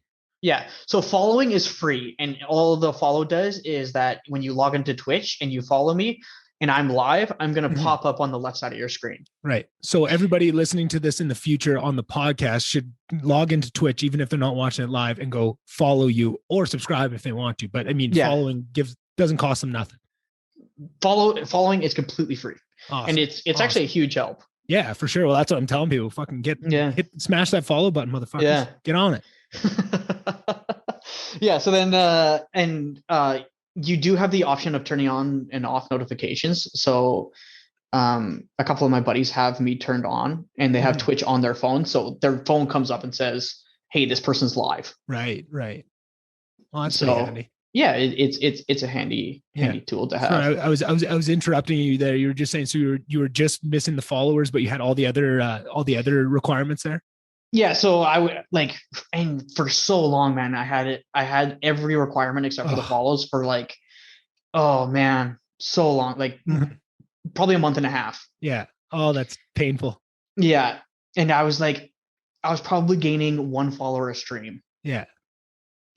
And so I was like, man, at this rate, it's going to be fucking 6 months. Yeah. Before I'm a Twitch affiliate. And then somebody asked me about a Twitter account in Twitch chat. So I was like, maybe I should get a Twitch or a Twitter account. So I made the Twitter and Instagram account for the stream. Which is how I found out that your stream was when you made the Instagram account. That's how I came on board and just realized, right? So it definitely helps. Oh yeah, for sure. And so then I interacted with a couple of other streamers, and then they gave me a retweet, and then just boom, overnight 40 followers. Oh, that's awesome. And I was like, holy shit. I woke up. I think I was screaming at my girlfriend. I woke her up. That's awesome. Hey, I think you can get away with that one. Yeah, for sure. But yeah, that's the biggest difference between someone that's starting out in a Twitch affiliate. Right. Oh, that's really cool. That's really good to understand. I feel like hearing all this, I'm just so much. I feel like every little new thing I learn about it takes away just a small piece of the anxiety for me to jump into it. Because I feel like that's the biggest thing that's holding me back right now. Is just, it seems like just this vast ocean of things I need to learn. It's like, holy shit, this is overwhelming. But you know what? I feel like just this conversation, the first part of it already, I feel so much better about it. It's way less complicated than it seems from the outside. It's just about getting a little bit of familiarity with it. Yeah, for sure. I'm curious, before you started streaming, who were kind of your biggest influences? Who are the streamers that you really love, that maybe the first ones you found or the biggest ones that really had an impact on you? Who are those guys for you? Oh man. I've always been a small streamer kind of guy. I like those small communities. Yeah. And since I've been streaming, I've found communities that I like way more. Yeah. Than some of the bigger streamers, but kind of bigger streamers that I watch are Bustin. He streams League of Legends. Oh yeah. And his shtick is that he lets his viewers play a game and he commentates it. Oh, I gotcha.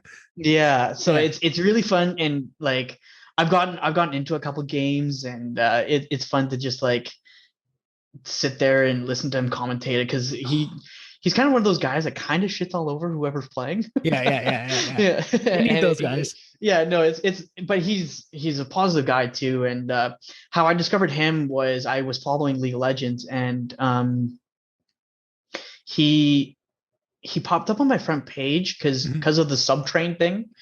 Um, which I don't think we went over yet, but he had a subtrain going, and so he wound up on my front page because I follow League of Legends, and he was wearing a fucking bee costume, and I That's was like, awesome. "What the fuck?" Yeah. So I clicked on him, and he was commentating these viewership games, and Yeah. yeah, no, I thought it was super fun, so Oh, I followed him around, I and think I've been that's following him for quite a few years now. Oh yeah. Yeah. I think that is so cool. I get so excited every time I hear a new way that somebody's using Twitch and somebody's streaming, right? Like they're not even playing games. They're just having their viewers come in and then they're commenting on it, right? Like I Yeah, just feel like it's so untapped even to this day, right? That was something else I yeah, wanted to ask you about is I feel like with streaming, with Twitch, everybody thinks video games, but there's people hmm that draw, there's people that play guitar, there's people that do so many things, and there's just so many ways you can take it. And I feel like once you get into it, once you start building up a community, it doesn't you're not constrained to if you started yeah, streaming doing video games, it doesn't constrain to anything. And I feel like there's so many hmm people that don't realize all the other ways that you can take advantage of Twitch. I know hmm so many people right now that are starting art pages on Instagram, and I'm just like, why don't you just stream while you're painting, right? Just throw it on, yeah, talk to people, yeah. get involved. It's gonna bring people to your art. There's so many things you can do with it. I'm curious, other than video gaming, do you have any ideas kind of on the horizon? I know you're building something right now and you're having a lot of fun with it, but do you ever think, a couple years down the road of other different ways, maybe commenting on stuff, doing, starting a game show on Twitch? I don't know what it is. Is there Yeah, anything like in your head? I've had a couple ideas. Yeah. When I was a kid, I used to be really big into like Warhammer, like painting Warhammer. Oh yeah. So I was thinking of picking that back up at Yeah. some point, just because I think it'd be fun to let people like pick the colors or Yeah. whatever. Yeah. Um, Oh, that's a great idea. yeah, and then a few of my favorite streams are just people that do that kind of thing, like Danica Rockwood. Okay. She's a cosplayer, but she builds her costumes on stream, Yeah. and it's really cool to like watch her like cut the foam Mhm. and paint all of her Troubleshoot. stuff. Yeah, and paint all of her stuff, and that one's really fun. Yeah. And there's another guy called Chewy Melodies, hmm and the guy's like unbelievably talented. Yeah. He takes requests from chat, and then he plays the YouTube video of whatever song they want, Yeah. and then by ear he plays that song back to them on the piano. Holy shit. The guy's unbelievably Yeah, talented. that's a lot of talent right there. So then how does that work with copyright on music and stuff? Because I always see a lot of streamers like some play music, some don't, some it's like copyright free, but then some people are playing like top 40 music. And I'm like, how Mm-hmm. does this all work? Where does copyright come in? Is it something where if you're a big enough streamer, you kind of get dinged with it? If you're small enough, you get away with it? How does that work? As a smaller streamer, you can kind of get away with it. Good to know. Good to But know. there's a website called nsc.com, Mhm. and it's no copyright sounds. Oh, So that's like I'm playing a playlist in the background right now, yeah. and all my music has come from that website because I know it's Right. Right. copyrights free. Mhm. And then it's more of a YouTube thing Right. because you're not gonna really get dinged for playing it live. Mhm. It's when you make a video and post it somewhere else, and that music is playing in the background. That's when you get dinged. Right. Right. But as long as you're playing, like as long as you're using that NSC sounds, um, You're good to or go. not NSC, NCS, NCS. Yeah. yeah, you're pretty much good to go because Okay. all their music on that website is Mhm. copyright free. Right, which leads me right into my next question. This is a big area I've been curious about because this is something that in my own plans in the future, this is a big part of it is using YouTube. And I'm Mm-hmm. curious for you, do you use YouTube at all? Because that, like I said, I used to watch a lot of streamers and now I still watch a lot of streamers, but most of the time it's their highlight content on YouTube, right? Yeah. Where they'll do an 8 hour stream, they'll kind of package it into down to an hour of the highlights and then put that on YouTube. And I love taking those in and just really Mm-hmm. enjoying that. And I feel like it is still fun to jump in and see it created live and jump in with the Yeah. chat and see all that and you do get out of it. But I Mm-hmm. feel like that YouTube side of it is so a lucrative. I feel like if you do really want to take a swing at Yeah. making money, I feel like getting a YouTube channel where you can make money off the ads, start growing that community and start getting people coming back. I feel like that is huge. And then, yeah, no, I'm just curious. Do you see that in your own plans, or do you enjoy that? Oh, for sure. Like I'll eventually get a YouTube. It's just I haven't pulled the trigger on it. I've been too busy trying to make the stream. 100%. Yeah. And then it's a slow process. Yeah. And then I gotta figure out how to use an editing. I downloaded the editing software. Oh, okay. Just the other day because I was making Instagram videos, but Right. yeah. So the YouTube channel will come eventually, but and I have heard from other streamers that YouTube is a little bit more discoverable. Yeah. Than Twitch, but and it can send people back to your Twitch page. That's kind of what for sure. Right? Yeah, for sure. You kind of use your social media and your YouTube to kind of like they all funnel. The more outlets that you have to grow your channel, then like there's no harm in it, right? Yeah, exactly. But that was my thoughts, right? Like I have this podcast, right? And it's available on all the podcastings, but it's also available on my YouTube page, but not as many people know that, right? Only so many subscribers, but now getting into video gaming and having a Twitch page, that's a new thing that I'm growing and a new thing that I can, learn and figure out. But then also from that, I can take pieces of that content. Again, I'm going to have to learn some editing software or hire somebody that can help me do this. Yeah. To help package that back in, have them go back to the YouTube page. Now they're watching these video game clips and the stream highlights and that sort of thing. And then maybe they see a podcast and they watch that, right? Because now they enjoyed you here. And then maybe somebody's, listening to a podcast on YouTube and they see that you also do video game content, right? And it all feeds into each other. It's just about, for sure. Like you say, that was always my plan. But then I thought when I jumped into this podcast thing, I figured the YouTube channel would be the next thing. It'd be easy. It took me so long to get that figured out. And honestly, it just took me until somebody was nice enough to help me with it and kind of do it for me pretty much, because you think you're going to have so much more time to figure out these, a new editing software, a new thing. There's so much work to do just to keep things on the rails and keep things improving and keep things moving forward. It's hard to take on a big task like that, right? So it's but then again, it also keeps you on a good path where you're not getting too far ahead of yourself, getting too far out over your skis, right? Where you're taking too many things on because that forced slowdown. Now, by the time you do jump into YouTube, you're going to be so much better, so much more established at streaming and giving good content that these YouTube videos are going to be that much better, right? Like I think everything all happens at its own time. And if you get so frustrated over it not happening soon enough, which guilty, I do that all the time. I'm the worst for it, right? I'm always just unsatisfied with the rate things are going. I want things to go faster, but it's an easy pitfall to fall into where you're doing yourself a disservice by not just letting things happen at their own pace. So I'm sure you'll have a pretty badass YouTube channel coming out here before we know it. You'll be oh man, yeah. I've YouTube kind of intimidates me because I have seen some of my favorite streamers. No, my favorite YouTubers have like really good YouTube channels. Yeah. And then I jump over to their Twitch and I'm like, man, this is not the same. You can see where the effort's put into, right? And you can see that too. Like some guys they're YouTube guys and some guys are streaming guys and some guys have, their YouTube content isn't that good, but it's because they're putting all the effort into the streaming, right? Like I can name a few guys in my head right now that have that two different sides of it and you can see it in their content, but it's just about what's meaningful to them, right? If streaming's what they're really after and that YouTube stuff is just kind of the icing on top, that's good for them. That's how they roll, right? If it's the other way, that's the other way. It's just about what's enjoyable to you. And if the viewers are digging it, right? Yeah, like I've one of the guys, Bunny Fufu, he's an ex. Oh, my favorite, man. My favorite. Yeah. I watch him probably more than any other. Talking YouTube and streamers, he's probably my number one that I watch the most content of. Yeah, so I watch like all of his TFT videos. Me too, man. I love his but then I've seen him stream and I'm like, man, this is not the same quality as he doesn't and what I noticed about that with Bunny Fufu is he will stream on a whole bunch of different streaming platforms, doesn't really care. Streaming isn't for him. Like he seems like a YouTuber, right? Like stream on this streaming service one day, this streaming the other day, right? It doesn't really matter to him. A bunch of different times. He doesn't promote it all that much.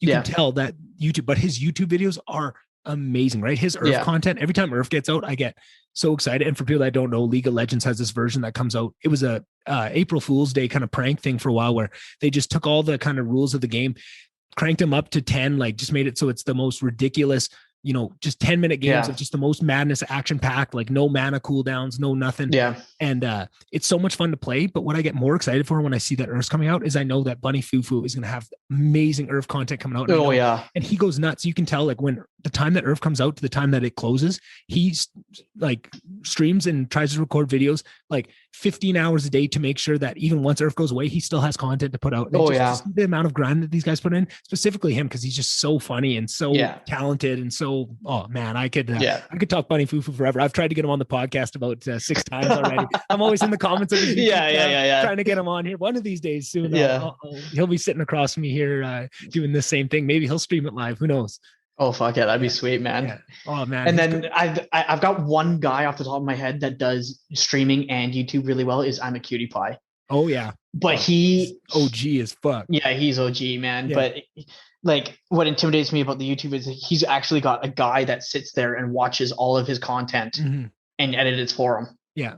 And I'm like, man, that is yeah. And I think that's something that is kind of, I shouldn't say this because I don't know this to be true, but it seems to me like everyone that streams and kind of figures they're on their own in the back of their head, that is the goal, is to get a guy that will, right. Same with Bunny Fufu. He has 2 editors that live in his house with him in Vegas, right. And do all this stuff and play the games with him and then edit it after. So they're talking about in between the plays, they're talking about the edits they can do and what would be funny. And you nailed it earlier, talking about it's about having the people with the same sense of humor, because that's what I know. For sure. Fufu is so much of his editors have that same sense of humor as him. So that when they're talking about what little funny edits they can throw in, it's just bouncing back and forth. There's no slowdown to the game and they can almost edit in real time as they're playing the game, so that as soon as he ends the game, he hops on, starts editing it and throwing all that stuff together, and he hops into the next one. Like, and he has 2 or 3 different guys on rotation. Like, that is the goal in my head, way down the road. But for sure, like that would be amazing. But just it takes some time. And that was the other thing jumping into this. I didn't realize how expensive editing is. Like, if you want to pay for somebody to do it, I was kind of thinking, $10 an hour kind of thing. Oh my God, does it cost an arm and a leg? Yeah, man. Yeah, no, I've looked at Fiverr for just like prices and shit like that. I got 3 emotes made for like $50. Right, exactly. Like and I was like, holy shit! And I'm supposed to have like if I the way the subscriber thing works is the more subscribers you get, the more emotes you can have. Right. And so if you make it to like the last tier of your subscription goal, then you got to have like 20, 30 emotes. Yeah. And if 3 of them are costing me $50, I was like, holy shit, that is a big price tag, man. 500. That's about $500 worth of emotes right there. Yeah, exactly. And that's a thing, especially with, cause that was when I started the podcast for lots of stuff, I went to Fiverr for it, but same with like one of the big things maybe I can equate this to in the podcast world is making clips, right? So like somebody that's going to listen to a 3-hour podcast, find those times where there's a couple 2-minute conversations and 10-minute conversations for YouTube to chop up into clips, make them look pretty and put out. I can hop on Fiverr and get somebody from Indonesia that barely speaks English. I can do that, but are they going to find that right? Which would be fine if I could get a group of people and separate that out where they timestamp it for me. Like, hey, I like from 2 minutes to 2:46, there's a good clip there. And then I just send that to that person. But what I want to have is somebody that I send, as soon as I'm finished recording the podcast, I send it to them. They listen to it early so that by the time I'm releasing the episode, I already have clips ready to go. They like you talk about, like Bunny Fufu lives in-house, right? Or, Cutie Pie. And so many of these guys have them as videographers too. So they're around them all the time, videoing their day-to-day stuff for vlogs and all that. Like, that is the goal. That is the cream of the cream of getting there one day, but that is a long path to get to. And it's very expensive. I didn't realize, planning it all out in my head of these steps to go to, you don't really realize what requirements are for each next step. You kind of know where you want to get to, but you don't realize all the costs, all the learning that you have to go through, all the effort you put in at each level. It's madness, right? And I imagine streaming is the same thing as podcasting, right? It's going to be just a whole new domain that I need to start from square one and learn all this shit and make some mistakes and pay some goddamn money and figure it out. The interesting thing about Twitch is that viewers can clip your stream for you. Oh. So they're at the bottom of the screen, there's going to be like a clip that option. Yeah. And they can go back as like kind of as it's happening and clip your stream for whatever, like back whatever, like an hour or whatever. Oh shit. And they can clip that section for you and then it saves to your dashboard. That is so sick. Yeah. Twitch is pretty fancy. I'm excited. Yeah. So, because imagine if I started streaming podcasts like this, where people came along and there's the chat and stuff, and you're doing it live, and you had people clipping up the podcast in real time and like doing that for you, like, fuck, that'd be cool, man. Oh, it'd be next level. Yeah. So I've got a folder on Twitch with just clips that people have found funny. Yeah. So it kind of makes it easier, so I can go into my Twitch dashboard, download those to my computer, and just throw them into an editor real quick, and that's how I came up with the. I've got one Instagram video of the first day I got my webcam. Yeah, and I was wearing one of those stupid fake glasses with the mustache. Yeah, and classic disguise. Yeah, the classic disguise, and so somebody had clipped that and saved it to my dashboard, and then all I had to do was download it to my computer and throw it into an editor. Yeah. And so that definitely cuts down on like the time and but I've also had to go back and like watch an entire stream. Yeah. And I was like, man, I got to sit here for another 4 hours and kind of pick out what I thought was funny and stuff. And yeah, it's that part of streaming is definitely a grind. And that's kind of what the podcast too is. It's tough for me to listen to my own voice. As soon as I'm done the podcast, I second guess everything I said, and it sounds just silly. And so much, it's not even that it sounds silly to me. It's just that I know what I was trying to say and what I was trying to convey. And I see the silly, convoluted, shitty way it's coming out of my mouth when I know exactly what I was trying to say in the moment. And to see that juxtaposition side by side is so painful for me that it's hard for me to listen back and try and find clips myself. That's why I'm desperate for other people. Not desperate. Well, sure. I'm desperate for people to, hey, if you're listening anyway, like, I'd pay, I've said this on the podcast a couple of times, like I'd pay $5 to anybody. If anybody's listening to the podcast at one point and they hear like, hey, this would be a good clip, and they send it to me with the timestamp, I will e-transfer you $5 for that. And that is worth way more than $5 to me. Right. Like if as you grow, this is something that kind of occurred to me as you were talking, is it seems like with them being able to clip stuff for you and stuff, your ability and what you can do with Twitch is also gated by how many people, how big your community, as that community grows, it adds the things that you can do, and it adds the minds that are going into this and helping create to this. It grows with it. Whereas podcasting without this live element, I'm seeing so many things doing this today with you of ways you can bring this in and ways you could, add chat in, or, do 2 hours of interview and then, an hour of Q&A with the chat and stuff. Like there's so many ways you could bring it forward, but with how podcasting works before that of just, sitting down, doing an interview, you're not taking advantage of the community that you're building. Right. And yeah, I feel for like sure. You can a little bit maybe in your intros and outros of talking directly to them without the guests there. There's a small bit, but it's not nearly the amount that you can do with streaming. It's just a whole different ballgame, but I'm so excited to dive into it with streaming and learn all those lessons and then bring that back to podcasting and say, okay, what of all this stuff that I'm learning on this streaming side can I bring back to this? What things from the podcast side can I bring to this that I know really work? And just to find the middle ground of that, because I feel like it's just an untapped area where I feel like what's special about, or maybe I won't say this, I'm going to turn this to a question so I don't just talk at you the whole time. Maybe let you get a word in here. But what do you think makes streaming so special? Like, because I know what I have in my head, and I'm curious what you think, and then maybe I'll give you my take. What do you think makes streaming so special? For me, I watch streamers to have a sense of what I want to do is I want to build a community where it feels like you're sitting in my room playing video games with me. Yeah. I think that's what the biggest thing for me is I want to build a community, basically. Yeah. And that's why a big reason why I got the Discord and everything is so that you can have that sense of community even without me streaming. Right. Yeah. And I think that's super important. And I'm glad you said that, because that's more or less exactly what I was hoping you would say. And what I wanted to take that point to is I feel like what makes streaming special and what makes podcasting special is very similar thing, right? With streaming, you're trying to create that really down home, honest environment where you're being vulnerable and somebody feels like they're just sitting in that room with you playing video games, right? But the podcast, what you're trying to create is just an unedited, comfortable, honest area where people feel like they're sitting in that room having a conversation with you. It's very similar, right? It's tapping into very similar things. And I feel like you see people do it in one area or another, but you're almost, if you're doing it right, you're almost honing the same skill doing either. And I feel like we don't realize how transferable they are, right? I feel like the fact that you're so good on this podcast that you have to, have you ever done a podcast before? No, this is the first time I've ever done a Right. podcast. But you're so natural at it already, and you're used to talking this because you've been honing the skill. I realized very early on. I mean, I guessed early on that these would be very similar things, and I'm excited to jump into that because I feel like one of the biggest things I heard from all these people listening to thousands and thousands of hours of podcasting is just, it's about reps. It's about time in the seat, about getting better. Right. And I feel like for podcasting, you need somebody to talk to do it. So if it was up to me, I would podcast every day. I would do multiple ones every day if I could. But I can't find that many people that are willing to give me their time yet. Right. I know eventually as it grows, I will be able to get that.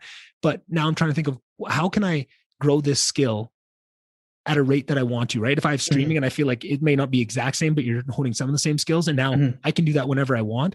Now, when I want to flip that switch and grind as much as I want and get as much ass time in this seat on this microphone as I can in whatever way that is, now I can really start to grow because now I'm not gated by having someone in front of me to grow my skills. Right. So I'm excited to see where that goes. And I'd be excited I feel like we're going to see a influx of streamers starting. I think you already see it, right? I already know a bunch of streamers that I watch that have podcasts as well, because I feel like it's a two-way street. We're going to start to see it. And it's just about bringing people further into that realm of who you are and building that community in new ways. Oh, the one thing about streaming and I'm going to assume podcasting here is that you have to be a great conversationalist. Yeah, definitely. And I think that was one of the biggest learning curves for me. Is that when you're starting out streaming, you're going to have nobody watching. Right. But you have to be good enough at talking to yourself. Yeah. That when somebody comes in, they're not just looking at some guy staring at a screen. Here a couple clicks, here a couple keyboard clacks. Like you got to be good enough at talking to yourself that that when somebody comes in, they already feel like they're having a conversation with you. Yeah. Yeah. It doesn't feel like something changed. It's just normal in and out. It's that flow. And I feel like that is a skill of that talking to yourself is something.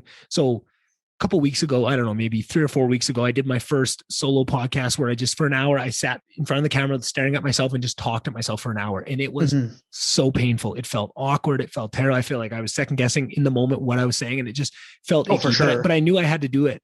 And then just yesterday it's not released yet, but I did the second one and still a lot of that. But the difference between the first one to the second one was so night and day. The comfortability, I was cracking more jokes. I was sitting here in my Snuggie, just all cuddled up with my lights on and that. Yeah. And it was such a different feeling. And I feel like it's that leap of just doing it a couple times to gain that, but that's what I feel like that's what separates the man from the boys. I mean, probably could have picked a better example than that, but that's the wheat from the chaff right there, is those people that are willing to go through those first couple streams where they're sitting in front of nobody and just talking to themselves, because that's such a scary thing to do. But once you've done it 1 or 2 times, that fear kind of dissipates and now you can really find your voice. But that's scary, so scary to so many people, they'll never try it. Right? They'll never dive into it. It always feels awkward to me when I'm sitting here explaining what I'm doing, because sometimes I pull 1 viewer, 2 viewers and they're not chatting. And I still feel like super awkward about chatting to myself, but it's just like something that I'm trying to force myself to do to get better at and to build that skill. Yeah. That is a skill that is going to grow and grow. And the longer you go with it, the better it's going to get. And just want to take a quick pit stop here to get a little bit information on Discord. We've mentioned it a couple of times. I built one months and months ago for my podcast and never made it live because I just don't know enough about it on how to make it. I see these amazing communities that I'm in a couple streamer Discords, and that's the biggest place I've seen it. And then actually a couple podcasters have really good Discords from it. Like you say, it's a community that even when you're not there, it can grow and people can talk. And it's just, could you maybe explain what Discord is, how you use it, why it's so important to streaming? Discord is,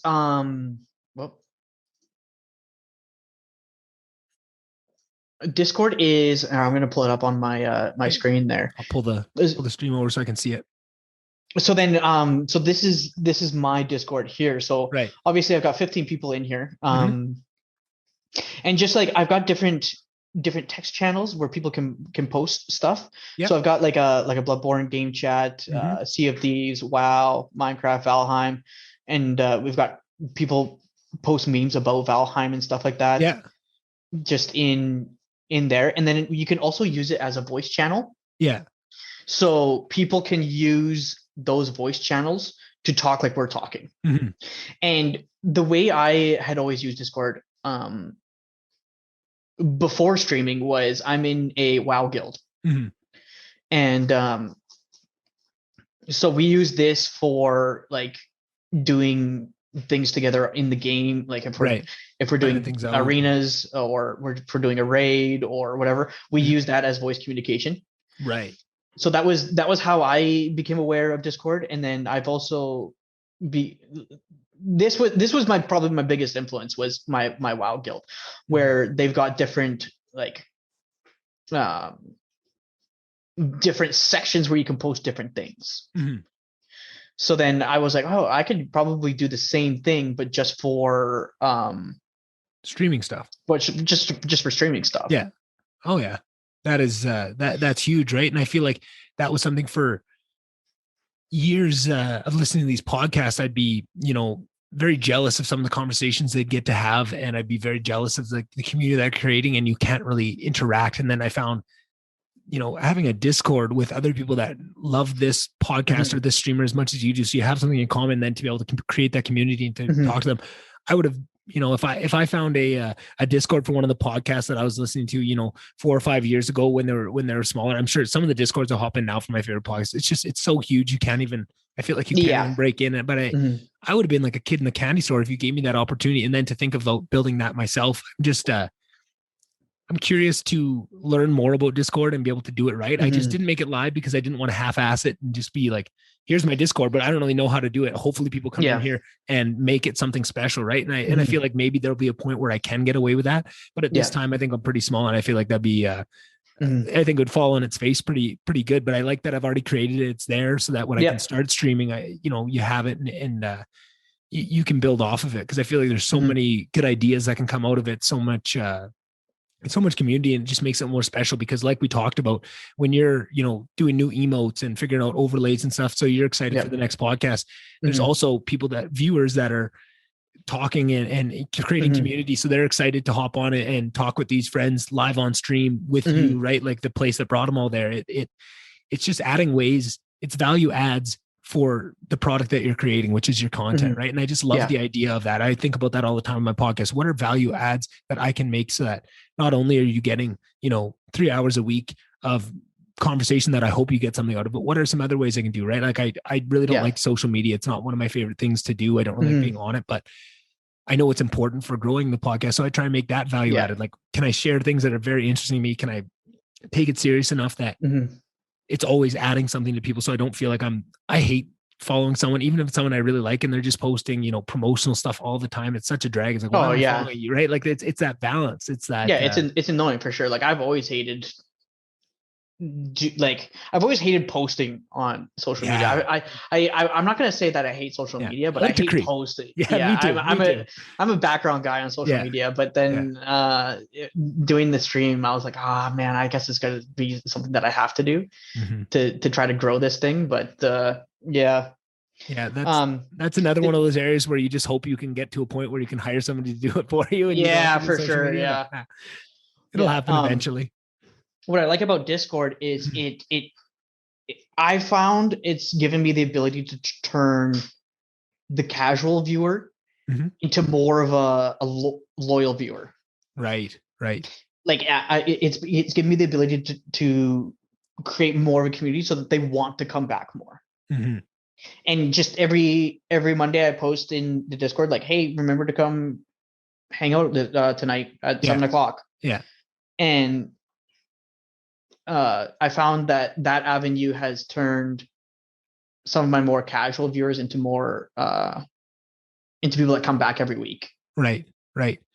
And I feel like that would be so special for me if I had that. Like if I was able to create a Discord where I know everybody there is bought in and at least on some level does enjoy the podcast or wants to hear from me, because I feel like on social media, I feel like so much of it in my own head is there's probably a certain percentage of these followers or whatever, if it's on Instagram, that want to hear this and want to know about when the podcast come out. But there's probably a lot of it too that don't really care and just follow because they want to be nice, and we're doing that. And I feel bad for those people. I don't want to be in their ears doing it, but I feel like if it was, I'd feel so much less icky. I have a real problem promoting my podcast. I'm so proud of it. I love what it is. But as soon as it comes time for me to, try and bring people to it, I just feel terrible about it. I feel Oh icky. man. Like, and I feel like if I had a Discord where I knew at some level they wanted me to be, I would feel, oh, like post is going live tomorrow. Like if you guys want to share it, like I feel like the things I want to say, but it holds me back because it's on such a public platform of that. And there's, the hardos and the people that don't really care that much all jammed into one. To find a more specified area, more specified community where you can do things like that, I feel like would be so awesome to do. And I'm really excited about it, about making it happen. Yeah, man. The one thing that I've always hated doing is like hashtagging shit. Oh, me too, man. Oh man, just I feel like adding those. Yeah. I like every time I type out one of those hashtags, I'm like, fuck. Yeah, every time I hit that hashtag button on my phone for another one, it just takes a little piece of your soul off. Yeah, and I'm like, but unfortunately, it fucking works. Oh, it does. You got to do it. I know, and it's what really gets you is when you hashtagging that one thing is what brought in a couple followers, right? Like sometimes you'll hashtag something, you get a couple of like those type of accounts that do it. And to me, it's like, oh, I don't like it. Yeah. I like that I get followers, but to me, it's like, oh, you followed it, but you've never listened to an episode, right? And to me, I don't care about followers. I care about listeners, right? Like I want people to actually enjoy my content, right? Like that is what it's about. It's like the Instagram stuff. The only thing that matters to me is that it makes it easier to get guests on, because when you have 100 followers on Instagram for your podcast page and you reach out to Buddy Fufu to try and get him to come on the stream, right? And he said, well, who's this guy? He's got nothing. But now you have, 2,000 followers. It's a different thing, right? And that's the only reason that I'm trying to put it in there. But it's tough for me because I'm such a, I don't know, purist or whatever word you want to use for it, that I get in my own head about these types of things. But I don't know, maybe I'm just crazy. Who knows? Yeah. As much as I hate the social media thing, is if I can get out of, and I haven't seen so much of a correlation between Instagram follows and viewership. Right. But if I can get one viewer out of 200 follows, then it's just something I got to do. Exactly. And that's the way I'm trying to think of it is now, even if I'm fairly certain that all it was is me hashtagging this thing is what brought on these followers, I'm just trying to think like, oh, well, just keep making good content, keep making good posts that are value added, and maybe they will listen to an episode, right? Maybe they follow because I hashtag League of Legends or whatever when I do my stream, right? And maybe then an episode like this comes out where we're talking about streaming stuff. Hey, I followed this guy. Like, let's check him out. Let's give him a shot. And then they really enjoy this episode. Now they're hooked, right? Now they come back and they enjoy it. That is the mindset you have to keep with that stuff. And just looking, I found so much of this journey of what I'm learning is so much of it is just about how you frame everything, right? Like it's very easy to frame everything bad and everything's going, and this is tough and nobody's listening and all this stuff. But there's a way to frame this all as, oh, this is positive and this is growing. And it's so much about just keeping positive with it, which sounds so cliche and so stupid, but it's so true, right? Like you need to have that, especially when you're putting yourself out there like that. Like you said, it's tough to, go in and have 3 viewers and try to act like you have 15,000 in there, right? Like that is a skill that you're building, but framing it in the right way helps take some of that pain away and helps make it feel so much better. Oh yeah. I actually had a buddy who got me on the Instagram kick because he followed me and I wasn't doing the hashtag thing, right? And he was like, "Oh man, you got to start hashtagging," and I was like, "Man, I hate that shit. I don't want to do it." Yeah. And he was like, "Just hashtag a couple things and see what it brings." Yeah. So I hashtag a couple, like I said, Twitch affiliate, Twitch TV, and the game I was streaming, like Civilization or something, Civilization. And I got like 6 follows. And I was like, fuck, it works. Oh, that's awesome. Yeah, I know. Like, it's God like, damn it, it works. I wish it wouldn't work because now I can do this more. Yeah. Same thing. Every time that's the same. I feel like that's part of why I don't like noticing that I get followers off of a specific hashtag, because right now I don't put much effort into the hashtags. I just kind of, oh, this sounds good, because I just want to get it over with. But every time I see it work, it's like, man, I know I should be putting more thought and effort into the hashtagging, but I feel like your whatever that cup is within you, that is your motivation and your drive and whatever fills it. There's things that fill it up and there's things that empty it out. And I feel like things like the hashtagging and that's going to empty it out. And the more I see it work, the more it changes the value equation in your head of how much worth, like, it maybe drains my cup this much to put effort into hashtagging, but if the payoff is going to be high enough, I will do it. Right. But it's about finding those balances and finding those things. And it's about figuring it out along the way. You don't really, until you start experimenting with the hashtagging and stuff, you don't know how well it works. You don't know how worth it is to you to put yourself through it. Yeah, You for don't sure. know how much you're going to dislike it. Or maybe if you put a little bit of effort in and started to frame it the right way, maybe you'll start to like hashtag. I don't know if I'll ever be able to find the right frame where I'll start enjoying this hashtagging Yeah. bullshit, but who knows? Maybe you will, right? Like, I don't know. Mhm. We'll see. Yeah, I don't see a world where I'll ever put hashtags on a post and I'm like, good job. Exactly. I think I'm always gonna kind of despise that part of it, but unfortunately it works, and it's something that I gotta do while I'm trying to grow an audience. So yeah, exactly. And there's so many good things that outweigh those bad things, right? Like it's almost a non-issue, just because, like I always say for the podcast, right, there's a lot of editing and a lot of headache and a lot of bullshit that I don't really enjoy, but it doesn't matter, because for those however many times a week I can get on a podcast and do this, I am so happy and I'm so in my element and I feel so calm. And just for the time that I'm sitting down having a conversation with somebody, work doesn't come into my head. All the, hashtags don't come into my head. None of this stuff comes into my head. It's just a time to be in that flow state and just enjoy what I enjoy doing. And I enjoy nothing more than this. I've never enjoyed anything I enjoy this much. Like, it's just, it feels so good to find something that you enjoy that much. I feel like, I heard somebody talking the other day and they put it in a way I really like. They said, in life, one of the most noble goals is to find things that you can do that you don't notice the passage of time. Right. And if like, whether that's surfing, like you're not, the half an hour I got to go is just, 5 hours can pass by when you're surfing. You don't even realize it. Right. That's the same thing. For sure. I feel like a lot of times, we'll finish a podcast and that was 3 hours. Like, holy shit. It's like, yeah, that's what we're creating. I took a glance over at the, how long we've been live, and I was like, holy shit, 2 hours. Yeah, like it flies by, and that's what everyone's always so intimidated. They're always, and I understand that's intimidating. I always be with the guests, like we don't have to do 3 hours. If you feel like doing 45 minutes, an hour, like that is fine too. I'm completely fine with it. I try to show some of the merits of going long, because I do believe a lot in what long form content can do. And I feel like there's a lot of specialness that comes from it. Yeah. And I realize it's intimidating, but what I want to tell people is like, just trust me. Like, we can, if we get past an hour and you feel like it's dragging, you feel like you're not enjoying it, but I promise you, if you just don't think about it, it will fly by and you won't even realize it. Right. Like, and if it's plodding and it's not going well, I'm going to cut it early. Like, I'm not going to go 3 hours if it's pulling teeth, right? It never is. And it hasn't been yet. I shouldn't say that. I'm sure it'll happen at some point where it is like pulling teeth, but it's one of those things. If I'm doing my job right, you shouldn't even notice. You shouldn't have any idea about the time, but I just feel like it's I loved hearing that, because it's like, oh, that does make sense. Like, that is a concrete way to kind of show an abstract idea, right? The idea, it's not about the time. It's not about those. It's about finding something that you can get so engrossed in, that you enjoy so much, that all other things, like even something so important as time, all fade away, where there's nothing but that one thing. And I feel like that could be streaming for people, or that could be podcasts, but just in searching that out, if you don't have that in your life, even if it's not your main thing that you make money off of, just to have that to reset and to refill for the rest of your week, or whatever else you got going on in your life. Life's tough. Like, fuck, there's always shit. People get sick and there's pandemics and shit stuff. You got to have those things that are going to help make you feel better, right? And pick you up after a long day, right? Whether that's your chat or if that's the Discord. I think finding those communities or building them yourself, if you can't find them, is so important. You can't overstate what that is to people. I have another question. I'm curious.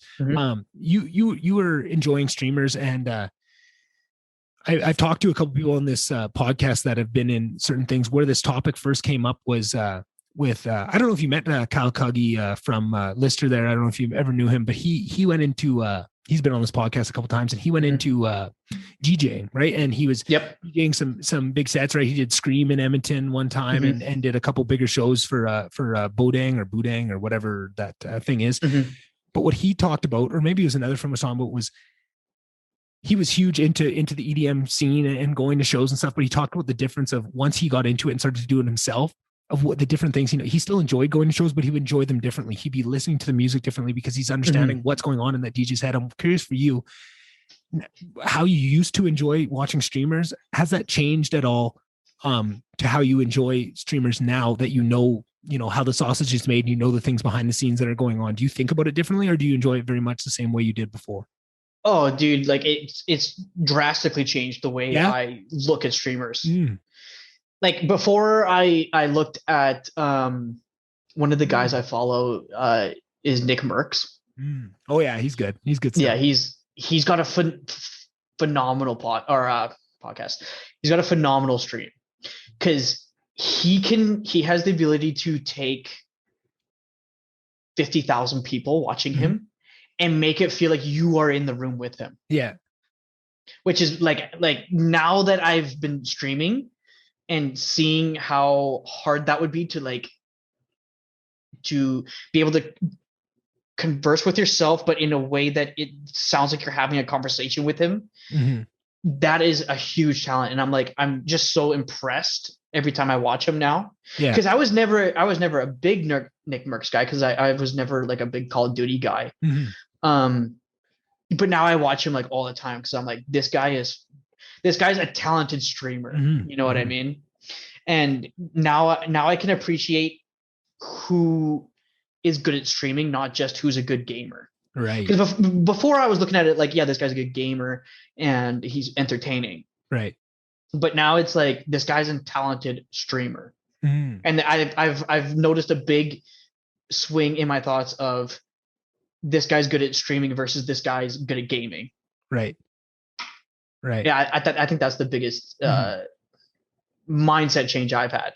So would you say on the whole of kind of comparing those two of how you enjoyed it before to how you enjoy it now, would you say it has changed your, like if you try and just compare those two levels of enjoyment, do you think you get more enjoyment out of it now or less? Because it sounds like maybe you're just enjoying different things and different people now. It's kind of maybe just changed how you're enjoying it. But do you think that has affected whether you get more or less out of watching streams in general? It's changed, but I've also gotten more out of it. Like that Boston guy who I've been following for years, I enjoy him so much more now. Yeah. Because I see how much effort he puts into it and how much thought he puts into his stream. Right. And like I've been enjoying him more now that I've been streaming than I was just as a casual viewer. Right. Yeah. Oh, that makes a lot of sense. I'm also curious about hosting, and I wonder if you maybe could you explain what hosting is to people, and then maybe I'll ask you a few more questions on it. Okay, so like I feel like this is one of the coolest concepts that streaming has. I feel like it's just one of the it's there's so many feel good moments in it. There's so much specialness. There's so many cool videos you can go. Sorry, I'll let you go ahead. I'm interrupting again. Yeah, so there's kind of two different versions of a host, and one is a host which is automated by Twitch. So I can go into my Twitch settings and say if I'm not online. Oh, I see what you're saying. But this guy is online. Play his stream through my channel. Right. That's a host. So if I went to CustomSauceBoss on Twitch and you weren't live and you had it set so that another streamer you liked, it would just on your page it'd be showing him, it'd say CustomSauceBoss is offline, but this is who he's hosting right now. Yeah, exactly. Right. So it's kind of an added avenue for people to discover other people. And do you need to be a Twitch affiliate for that function as well? No, you can be anybody. Okay, gotcha. And then there's also what we call a raid. This is what I wanted to ask you about. So I had the wrong name. It's a raid. Yeah. At the end of my stream, I go raid somebody. Yeah. So what that does is I say goodnight to whoever's watching, and then I pick a streamer and I raid their channel. So I automatically send everybody that's watching me to that channel. And so they're on their page watching them play. Right. And I remember the first time I got raided. Yeah. I was playing Bloodborne. And I was trying this boss, like I was trying him over and over and over again, and just couldn't get it. And I was getting frustrated, and there was like nobody watching. And I was like, man, I'm just gonna fucking shut this off for tonight. This is stupid. And then I got raided by a guy with like 20 something viewers. And I was like, like my whole attitude just like instantly changed. Yeah. And I think I wound up streaming for another like 3 hours. Oh, that's awesome. And we killed like 3 bosses, and it just like flipped a switch. Yeah. It was awesome. And that's what I was curious about. That was going to be my question, just if you had any good raid stories, because I feel like that is one of the coolest things. And I definitely, would encourage everybody listening to, when you finish this episode, obviously finish the episode here, but then once you're done, go to YouTube and just look up like top raids 2021, and you'll get to see these videos of, you know, big streamers going into these guys that are just, you know, this is their life goal, and they stream, you know, maybe they get, you know, 20 viewers is an amazing day for them or something, and then they get rated by 500, you know, 1,000 people, and they're all in their chat, and they're all, and you can see the emotion that it brings on people, right? Like the happiness, the shock. It's just, if you just need a feel good, you know, like kissing puppies kind of moment, go on YouTube and check those out. And I just feel like it's such a cool thing that they were able to tap into. And that is one of the things I'm hoping.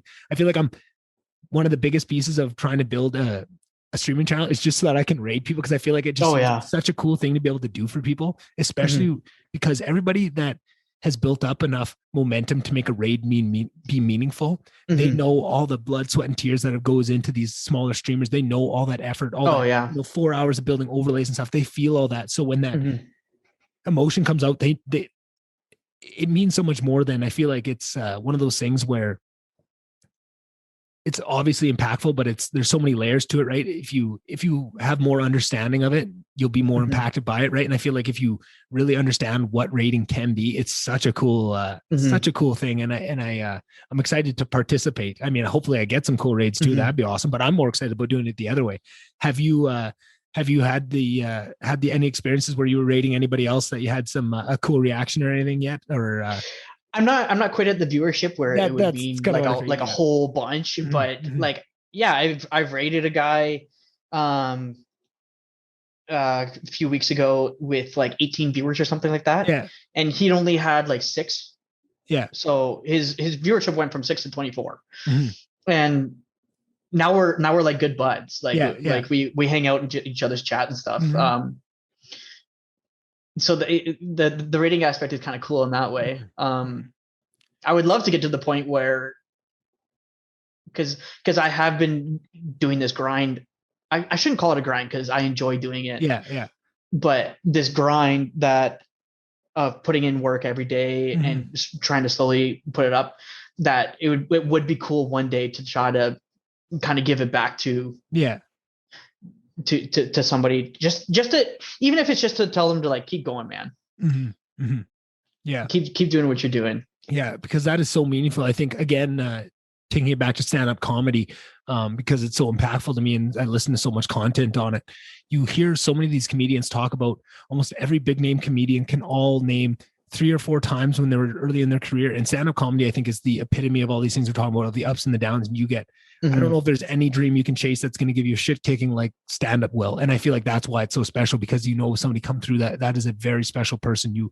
If they're a 10-year comedian, that is a badge of honor that I don't think many things in this world can match. Where was I going with all this? I got so caught up in this. But every comedian has a story about, you know, maybe they're 25 years old. They are really struggling, and they have this one set where an older comedian was in the back of the room and listened to it and told them after, like, hey, keep going, like you're gonna be something. And they remember to a T, just those little things there of keeping people going. It's so special and so important for that. One of the things I talk about with my podcast was I was having on my friend Brennan Murphy. He was another lister guy, and he was also going to start helping me. I didn't know with what, you know, I was hoping, you know, if he would help me even start a YouTube channel, that'd be awesome if I had to figure it all out. And he ended up doing a ton of things for me. He's helped me with my website. He's been putting all the YouTube videos up, doing all the video editing for it. He's an awesome dude. But just that experience of sitting down with him the night before we recorded and just being able to tell him all these plans I have for the podcast, because I have some crazy plans. If I showed you the spreadsheets right now of what I got planned for the future, right, of all these things coming, of work I'm putting in, and just to have somebody be there and not look at me like he definitely called me crazy to my face and said like, oh, you're an idiot. But, you know, he got excited and started helping me. You know, okay, if this is what you want to do, this is what you're going to have to figure out. And he helped me do it. And just to be took seriously, that was such a boost to my momentum into that. Like that whole week after that, I think I got some big guests on, because I just running off of the momentum of having someone take you seriously and be a soundboard instead of just me talking at people all the time, of giving some back. Like, hey, if you want to do this, try that. Like, if you, this is not like, I just fed so much into that. It gave me probably like 2 weeks of juice where I was just rolling just off of that one interaction with somebody. I think people don't realize the true effect of what their actions can have on people sometimes, right? Like sometimes it's just a little thing to you, but it's so much to people. And I found that throughout this journey, there's so much of that like have really helped me keep going on this. Or like and somebody messaged you on Instagram, like, hey, I really enjoyed that episode. Like, that was really impactful. I went through something and that, helped me see something that helped me deal with it. Like that gives you juice for so much of it. It helps you deal with all the bullshit that comes along with it, right? You just got to really focus on those, because it's easy to focus on the bad parts, right? And not and not hold yourself to the place where you want to be with that. But kind of maybe in that same vein of big plans for the future, and maybe I know for myself, I talk about some of them, and then some of them I keep under wraps because they're things that are probably going to be a while, and I don't want to give away any of my secrets. But I'm curious for you of maybe what are some of the things that you see on the horizon of things that you want to do in the next little while, upgrades you want to make, things you want to try, and then maybe what are some of your longer term goals? Like what are some of your big dreams for the podcast? I've done that like 6 times this pod already, for streaming. Like where do you want to take it? What are some of the big things on the horizon as well? So I got like, I would say different goals, where there's like my hardware goal, where I got to upgrade my computer to handle some of the bigger games. Like I would love to play WoW Arenas, which is like the PvP version of WoW on stream. But unfortunately my computer just can't handle the streaming and playing WoW at the same time. So I'm a little bit limited in what games I can play. So I got to upgrade that one. I would love a game capture card so that I can play Nintendo games. Because what I'm envisioning is like a Smash Bros tournament night. Oh, let me in on that bad boy. Yeah, for sure. Like I would love to do a Smash Bros tournament night, or like a Mario Party night, or Mario Kart night. Right. I would love to have like a big whiteboard back here, and then have like a tournament style Mario Kart. Yeah. I think that would be a killer time. So yeah, for sure that would be. I would love a capture card. What other? Well, a boom mic is definitely on the hardware list, and some lights. I definitely need lights in here. So that's kind of like my hardware goals. Yeah. And all my hardware goals kind of turn into like what I want for the stream. Like, if I can just improve the quality of the stream, here and there a little bit. So what I want for the stream, I think, I will think I have made it if I can pull 100 to 500 viewers. Yeah. And have that smallerish community. Where I can still interact with chat and everything. Yeah. And still have that sense of community, because that's what I want to build. And so I don't necessarily want the 50,000 viewers every time. Right. Although it would be nice to do this full time. I think that would be the end goal for any streamer, would be to be able to do this. Right. To stream 4 or 5 times a week for 6 hours at a time. But I would be I would be more than content with just having my 100 to 500 viewers where I can interact with them. We can do fun games nights and stuff like that. Right. I'm curious, is it fairly standard in terms of viewer size for how monetized? Like I'm trying to think in my head. Would you know, like, if you had a mark of where you want it to be, where you could do it full time, right? Do you know kind of how much money you would make? Like, I'm trying to put this together in my head of how to ask this question. Like,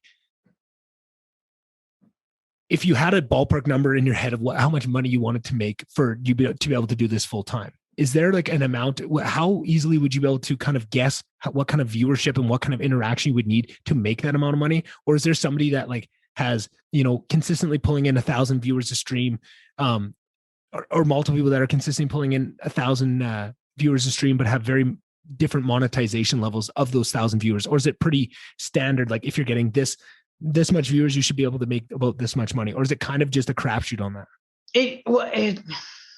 It's kind of interesting because you have so many different revenue streams when you stream. Right. So if you're pulling 100 people and 90 of them are subscribers, right, that's obviously you're making a lot of money per viewer. Right. So maybe viewers isn't the best dynamic. There's other metrics on there that you would be for using sure to put together. I got your viewership is the kind of just based off of viewership. The only way to make money is through your ads. And the ads don't pay very well. I think I've made in the last since I've been affiliate, I've made 2 cents off of ads. Oh wow, you're rolling in it. I know, I'm really rolling. Why don't you buy that capture card right now? Yeah, I'm phoning my boss right now and telling him to fucking quit. Yeah. I'm out of here, bud. Yeah. So but so the way I've looked at it is if you've got I'm trying to do some quick math in my head here. If you can if I made as much money as I do right now, which is around $75,000, then I would slowly kind of switch. Right. I would work part-time and do this more full-time. Just because my job has a lot of flexibility in it. Yeah. But I think the biggest revenue stream that you have is your subscribers. So obviously it kind of equates to $2.50 per subscriber. Right. So if you're looking to make $4,000 a month or $5,000 a month just off of your subscribers, how many subscribers is that? Let me pull up the calculator. I'm not going to embarrass myself and try and do math in my head. Yeah, no, I was going to do it off the top of my head, and then I was like, no, that's a bad. I'll make myself look quite silly here. Yeah, so you're going to need around 2,000 subscribers. Okay, yeah. So and that is years of work to get to that. Yeah, point, right? Like that. Yeah, for sure. That's a hefty amount. But you also have like your bits donations, your regular donations, your YouTube money if you get some YouTube money. Videos, yeah. Because if you have that many subscribers and viewers, then you're probably gonna have. So it all kind of funnels down to You've got so many different revenue streams that it would be hard to pin it down to like what is your number. Because I've seen people having 3,000 viewers or followers on Twitch and they're pulling 5 viewers. Yeah. So right. Like the follower thing doesn't really equate to how much money you can make. Right. And that was what I was thinking, because it is so multivariant on how you can do things and where you put your effort, right? Like we talked about some guys, and I'm sure Bunny Fufu doesn't make a ton of, well, I'm sure he makes a ton of money. I think he does all right on Twitch. Yeah, I think he does all right. But I bet you, because of just where he puts that effort in, I bet you his YouTube side makes tons of money, right? Like he just started a club chat or what, a YouTube membership or whatever it's called, right? It's like the Patreon version on YouTube, right? Yeah. And I'm a member of that on Bunny Fufu. I haven't watched anything, but some guys like that, like I just feel like, okay, $5 a month, I can support you. You give me hours and hours of content like that. Like even if I don't watch anything, I'm going to support you, right? Like guys like Bunny Fufu just, and then because that's what, especially knowing that eventually there's going to be people that do that for me, I should start leading by example that, I do that for other people. And I do that. Like my Patreon, on Patreon, I follow so many people that I don't even look at their Patreon. I want to support what they do. Right. Like I want to make sure that they, just in my little way, I'm supporting what they're doing. Right. Like it's very interesting to see, but it's kind of going to be figuring out on your own. What ways do you enjoy the monetization, right? Does it take a lot out of you to do all the YouTube hoopla, right? And you just enjoy the streaming? Well, maybe you're going to try and monetize the streaming more, right? Does the streaming be less than you? Do you like your YouTube subscriber count going up? Are you after that golden play button? Like, is that what your goals are? It's about finding what your passions are and what your goals are, and then lining up the monetization to work with that. I feel like that's more important than anything else, right? And then you can figure it out from there. Once you realize that, and then you have your number in your head of where you want to get to, now you can go down those avenues to figure it out. In terms of ads on Twitch, do they have any say in that, or is that just kind of whatever YouTube? Because I see guys have that, on their overlays, they'll have a little bit of sponsorship, right? Like what my biggest thing was, I want to have a nice big VonDubCast logo on my stream overlay so that I'm advertising my podcast while I'm streaming, right? Like something like that. But then, if I'm trying to look at something. If Gatorade sponsor me, like, can I just throw a Gatorade thing on there as well on my overlay, or does it have to be cleared by Twitch, or do you got free reign? Or you got free reign for whatever your your stream has. That's interesting. Like I don't think Gatorade or whatever would appreciate you just throwing up a Gator. Maybe they would. I don't know. Who knows? But yeah, you got free reign for whatever you put up on your stream. So okay.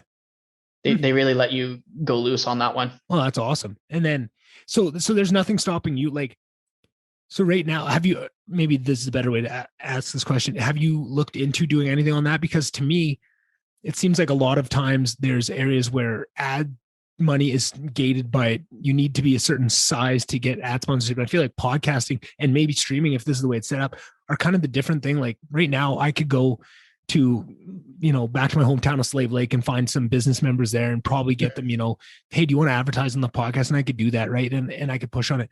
Is there anything stopping you from, or have you looked into just, finding somebody, and starting the advertisement like that on there and just seeing if it brings any value to them, even if it doesn't make you much money? Or is that something you're just kind of working on other stuff, and that'll be in the future where you look at that?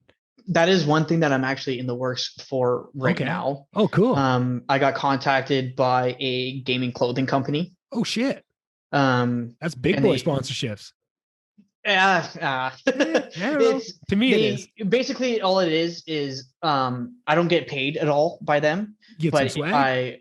I got some swag, and I got a promo code. That's awesome. So once I get the swag in, I'll put the promo code on the stream. Yeah.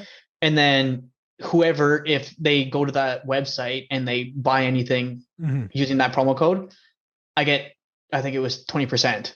Oh, nice. That's awesome. Right. And that's so the exact type of things that I'd be looking for too. Like very similar dynamic.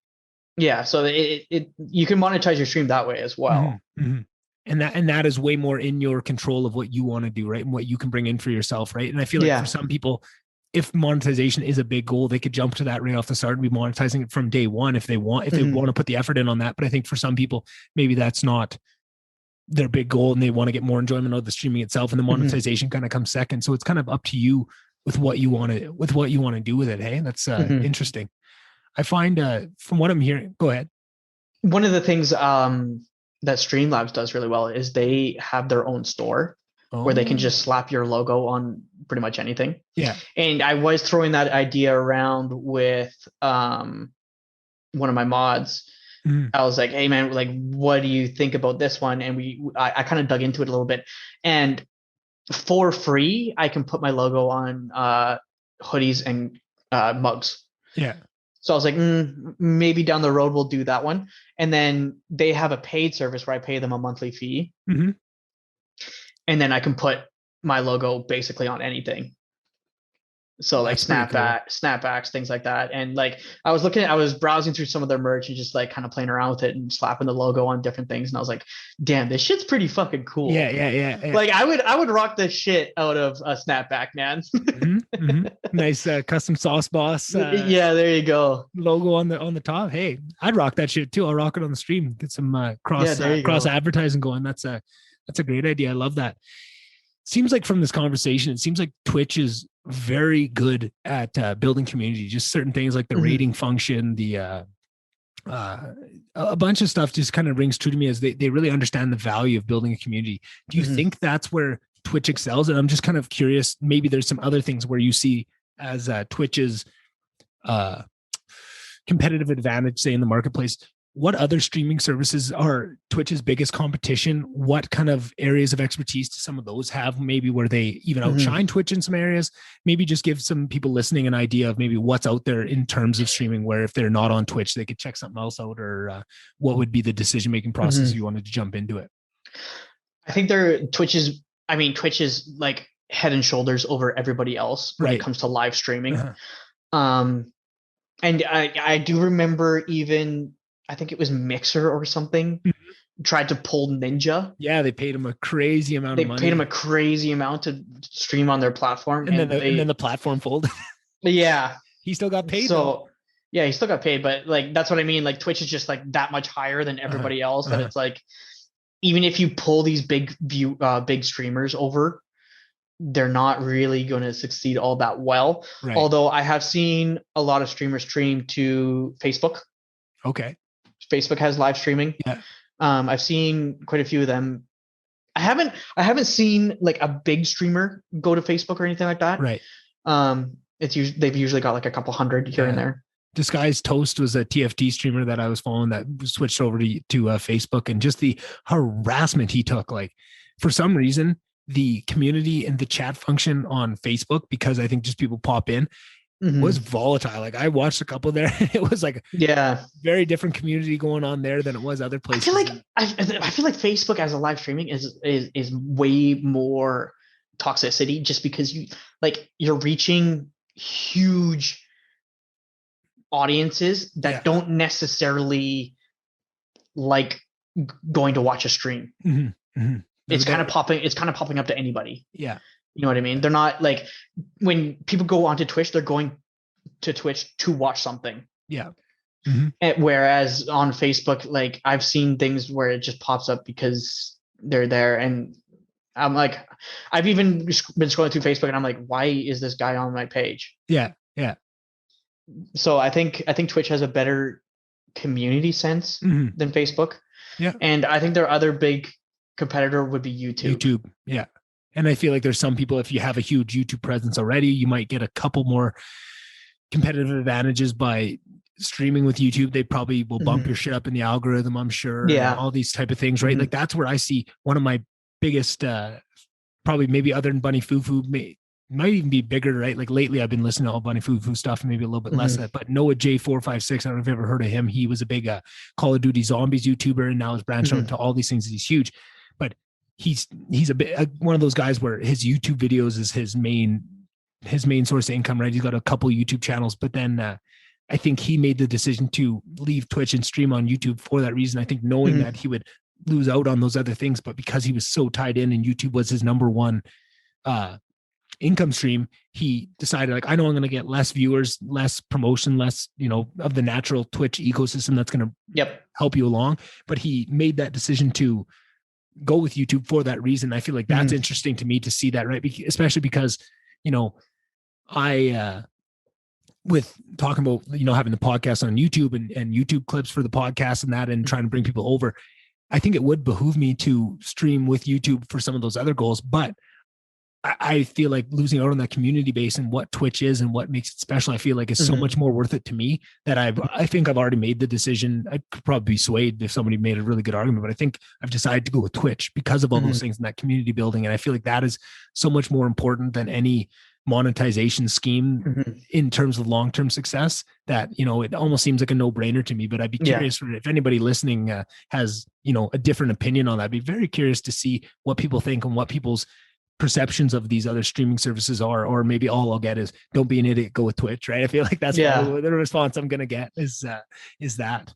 That's awesome. And then another thing I was not confused about, maybe I just need some clarification on, is talking about a capture card to play Nintendo games. Like, I'm assuming that's because that's something I'm new to all this, right? Like I figured right now, if I wanted to stream, I could stream the games I have, which I downloaded Steam for the first time this week, right? And downloaded some games on there. So I could play all those games on stream. But then I'm a huge Zelda guy, right? Like, Zelda was, when I got Ocarina of Time as a kid, that was my mind blew. Like, that was the best game I'd ever played and was my favorite game of all time until Breath of the Wild came out. And now I think that has taken its place. But I know when Breath of the Wild 2 comes out, I'm going to want to stream the fuck out of that, because I know I'm going to be a hermit playing that game 24/7 when it comes out. I won't be able, how do I get my Switch to talk to my computer? Is that what the capture card does? That's what the capture card does. Okay. So the capture card is going to plug into one of your slots in your computer. Okay. I'm not exactly sure where. The capture card slot. But you could. And then I think it's just a USB connection that literally connects your Switch to your computer, and then your video or whatever pops up on your screen. Oh, that seems to be within the realm of my abilities. That is reassuring, because definitely stuff like that. And there's been a couple other Switch games, like Smash Bros and stuff like that before. I'm terrible at Smash Bros now. It's ever since Melee and N64, the original, my skills have fallen off a little bit.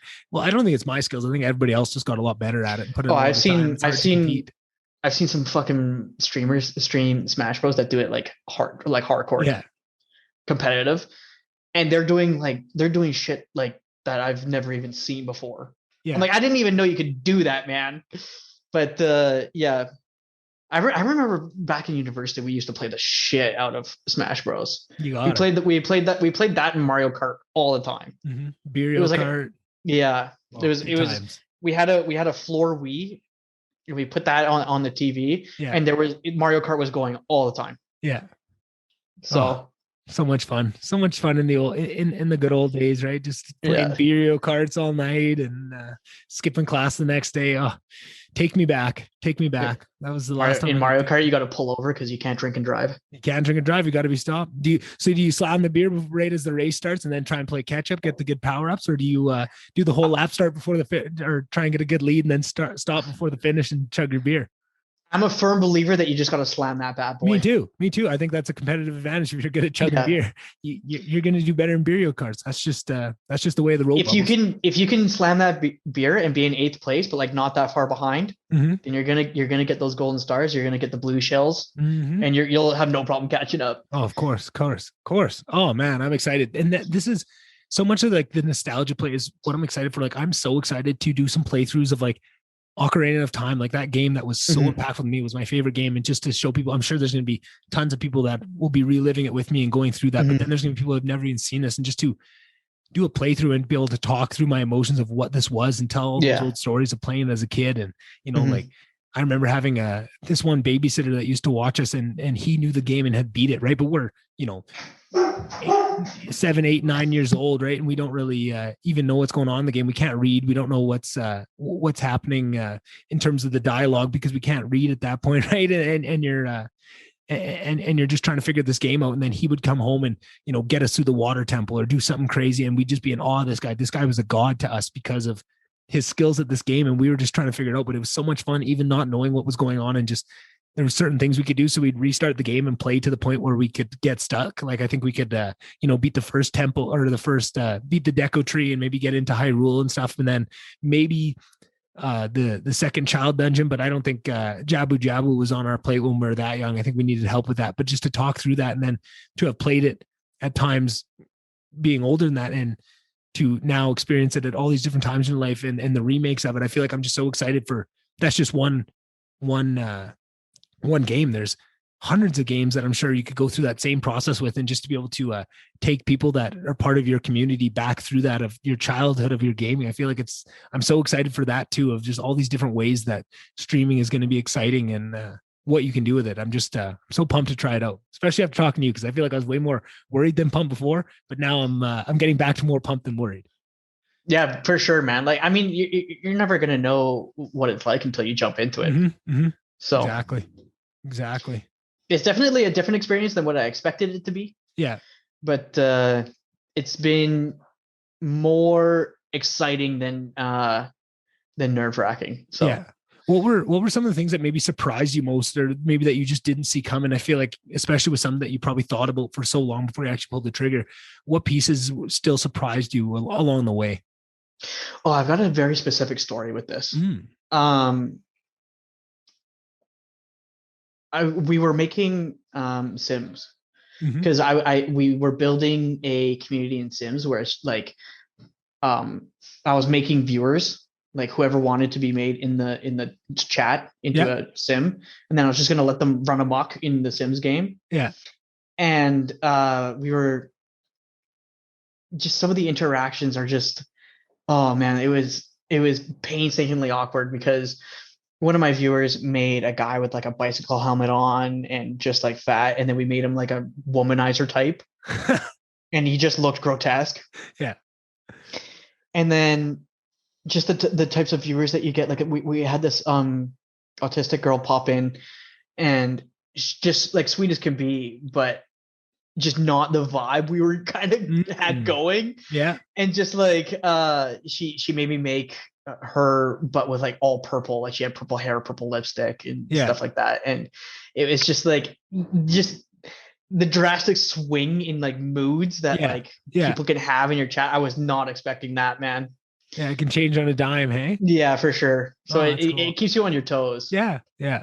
But I think that's what's so cool about it too is, again, not to take it back to, I mean, I take everything back to comedy because it's just so much of my things, but that's what they're talking about is those hours. Like if you're going to be a comedian, you need to be able to have experienced everything that's going to happen to you on that stage. You're going to have to experience somebody throwing a bottle at you, you know, like a rowdy heckler, right? Like you're going to have to experience all these. And that's why it takes 10 years just to be able to have experienced all those different things that can happen to you. And I feel like the same thing with streaming. Anything can happen, and you need to have a toolbox that can handle anything that's going to happen. But the only way to do that is to get time in the seat and have those things happen and make some mistakes and figure it out. And, oh, maybe I could have handled that better next time. If that same situation happens, I'm going to do this instead. Right. And you're just building up that toolbox that, you know, 5 years down the road, when you're streaming to, you know, a couple thousand people and you have something crazy happens, you have the toolbox to manage that. Right. And that's all about, so much of this stuff is just finding the time to learn all those lessons and just have enough experiences so that you're prepared for it.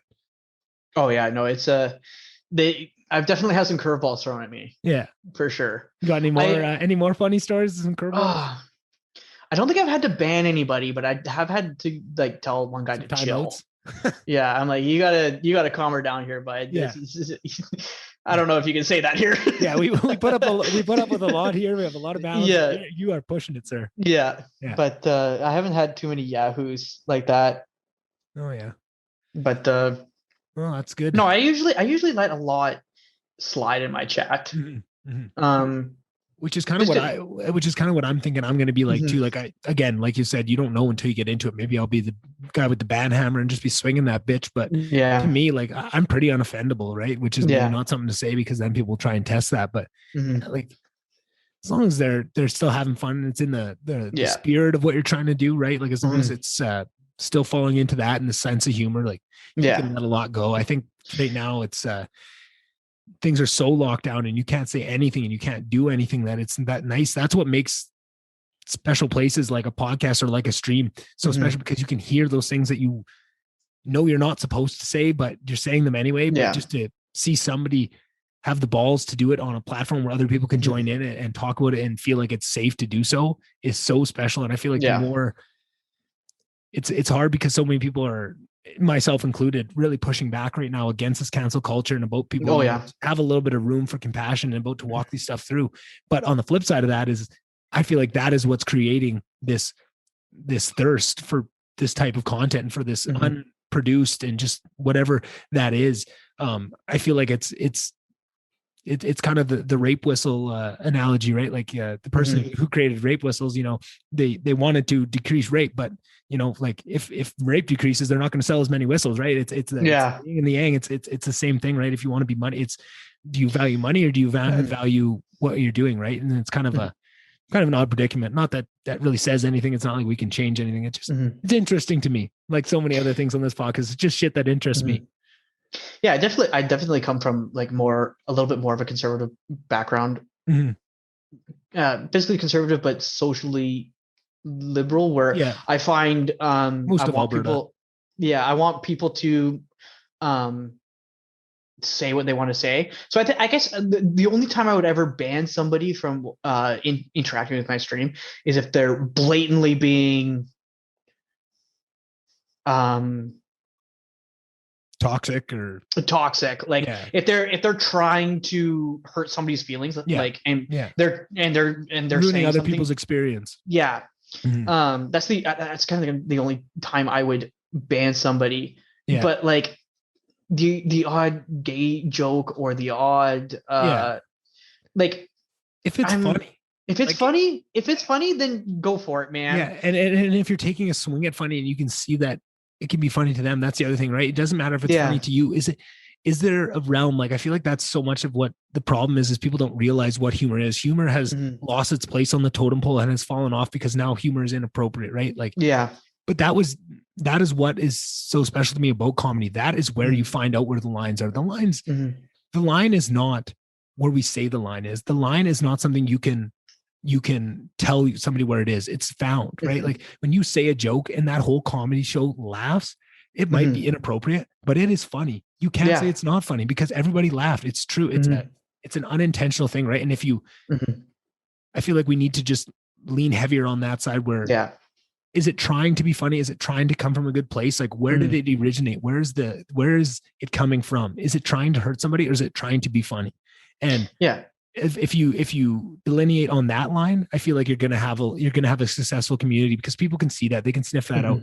Where humans are amazing at sniffing out genuineness and people's intentions. If people are trying to be mean and cause people hurt and not enjoy and hurting the community, they'll be gone in a second. But if somebody's took a swing, they thought it was going to be a big hit and maybe fell flat, having the compassion to say, well, maybe just keep your head down for 10 minutes and then come back in and try again in a bit. It's that. So and I think that's the type of community I would want, is people they feel free that they can joke around like that, and not feel like they have to walk on eggshells. And just like, and even if somebody said something really racist or something, and I wouldn't initially ban them, but if they kept doing it, I would ban them. Because I firmly believe that you shouldn't die after one mistake. That people should be given the opportunity to make it right. Like the biggest example I can think of is that chick that just got fired from Star Wars. Gina Carano. I feel like she just didn't even have the chance to apologize, and they were just like, "See you, lady." And that's very unfortunate, because they were looking for a reason to get rid of her for a long time as well, and they used that as an opportunity, right? And there's so much more that goes into it, and just to pigeonhole her as this one thing, when, especially for me, someone who's a big MMA fan as well, because she used to fight in the UFC before, right? And I've followed her for a long time, and I've known who she was, and to watch something like that happen, and just she stands up. She has a lot of values, and she stands for those values, right? And some of those values don't line up with other people's. But how can you tear her down and call her something when what she was doing is just sticking by her guns? And if you can't find value in that, if I feel like that needs to be universal, sticking to your own values, whether you agree with them or not, needs to be universally held up. And I feel like that is where we fall down right now, is we don't allow that in people. We don't hold space for the positive aspect of sticking to your guns and sticking to your values, because just shutting somebody down isn't going to get them to change their decision. You have to, if they stick to their values, now that is an opportunity for, if you really feel like they are in the wrong, that is an opportunity for you. Now, if you can convince them that they are wrong and that they need to change their mind, you've done something, you've accomplished something, right? But for sure. No, that was one that was really tough for me personally to see in that one, because I was so excited watching her acting. A little bit suspect at the start. It got better as the seasons went on. For sure. The strength of the show carried it, and the fact that she was so good in the action scenes, because she's actually done the shit, was very awesome for me to see, some actual fight scenes that look good because she actually knows what she's doing.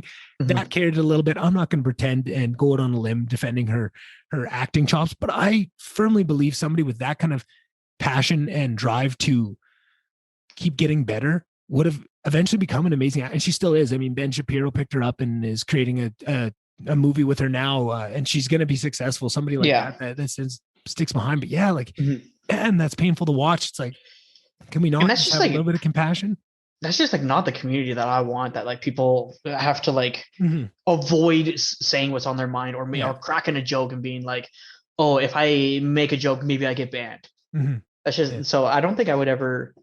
It would take a lot for me to ban somebody from my chat. I think. Because I think this is a perfect example to make this point is, so now this whole thing happened with Gina Carano and they fired her, right? Me as a viewer, I don't think any less of Gina Carano after that, but I do think a lot less of Disney. Right. And I for sure. really, and I really feel that impactfully. And I feel like for you, if you put yourself in that position of, now you're the Disney in that situation, right? How you treat people in the level, it doesn't mean, if you have free reign and you let shit go and people that are being mean, it's going to hurt the community. If you don't step in and you don't set some sort of parameters, it's going to make it so it's not as good of a product as it could have been. But if you're too heavy on the ban hammer and you're throwing people out, that reflects back onto you. And now that's that is on you. Right. And I feel like that is what is so amazing about these decisions, because so much of that, the reason why she got done is because it was a corporation. There's 100 people. If it was between Gina Carano and one person, right, the head of Disney, and they could have had a conversation, that never would have happened. It's because it's this group of people and they all have a say and they're all worried about stocks and all this stuff that it's easier for us just to get rid of this person, right? There's no compassion for the person. It's a number. It's not a person to them. It's just, it's a number. We'll replace her. It's not going to be a big deal. But that's where now people get sick of that and they get thirsty for unproduced content that doesn't have that. There's when they come watch you stream, they know that this is your vision, exactly 100% how you want it. There's nobody influencing. There's nobody, no after stream. Ooh, I don't know, Danny. Maybe you can stay away from that game and stick away from this. There's nobody doing that. They're coming from And that's what they want. And that's what that's why TV is failing right now. That's why news is failing, because people don't want this overproduced shit that people are just worried about it. They want honest stuff that people are actually wanting to put out. Like, and it's exciting because I'm really excited for the realized gains for society if we start to move towards that, and people, if more people start watching Twitch and less people start watching Fox News or CNN or whatever side it is, right? It's all the same shit. The world's going to be a better place. All the people that watch, start listening to podcasts instead of, rewatching old seasons of The Bachelor, the world is going to be a better place. Like, there's so much of this. Everyone is putting things in this realm of left versus right lately, and that big fight. But I feel like so much of it is just, how about supporting individual people chasing things versus these huge corporations that are after nothing but making money. Like, that is the real dynamic that we need to move for. And they make money, they keep things in place by focusing it onto right versus left, so that you're not realizing if, David versus Goliath is the real thing we're after. And just the more push towards things like Twitch and things like podcasts and things like YouTube, where it's just, one or two people with a vision and they're bringing it to you and people are enjoying it and they create a community around it. That is where the world goes better place. And that gets me excited. I'm wondering if there's I feel like I have a bad habit of going to the dark places on the podcast, and that was a nice little positive place to maybe wrap it up here, getting closer. Is there anything that we didn't talk about that we'd be remiss that we missed? Any big tips for maybe people starting out? I mean, we've already given a wealth of information for anybody that wants to start a stream, but is there any other big beginner tips or any big things that we missed that we need to talk about? The biggest tip that I have found in making it easier for myself to stream, as well as growing an audience, is having a fucking schedule. Yeah, that is. Hey, the consistency is so key. And it gives people the opportunity to be like, hey, Monday nights at 7, this guy streams and I really like him. I'm going to tune into his show. It's the same reason that Survivor played on Thursday nights at 9:00. Yeah.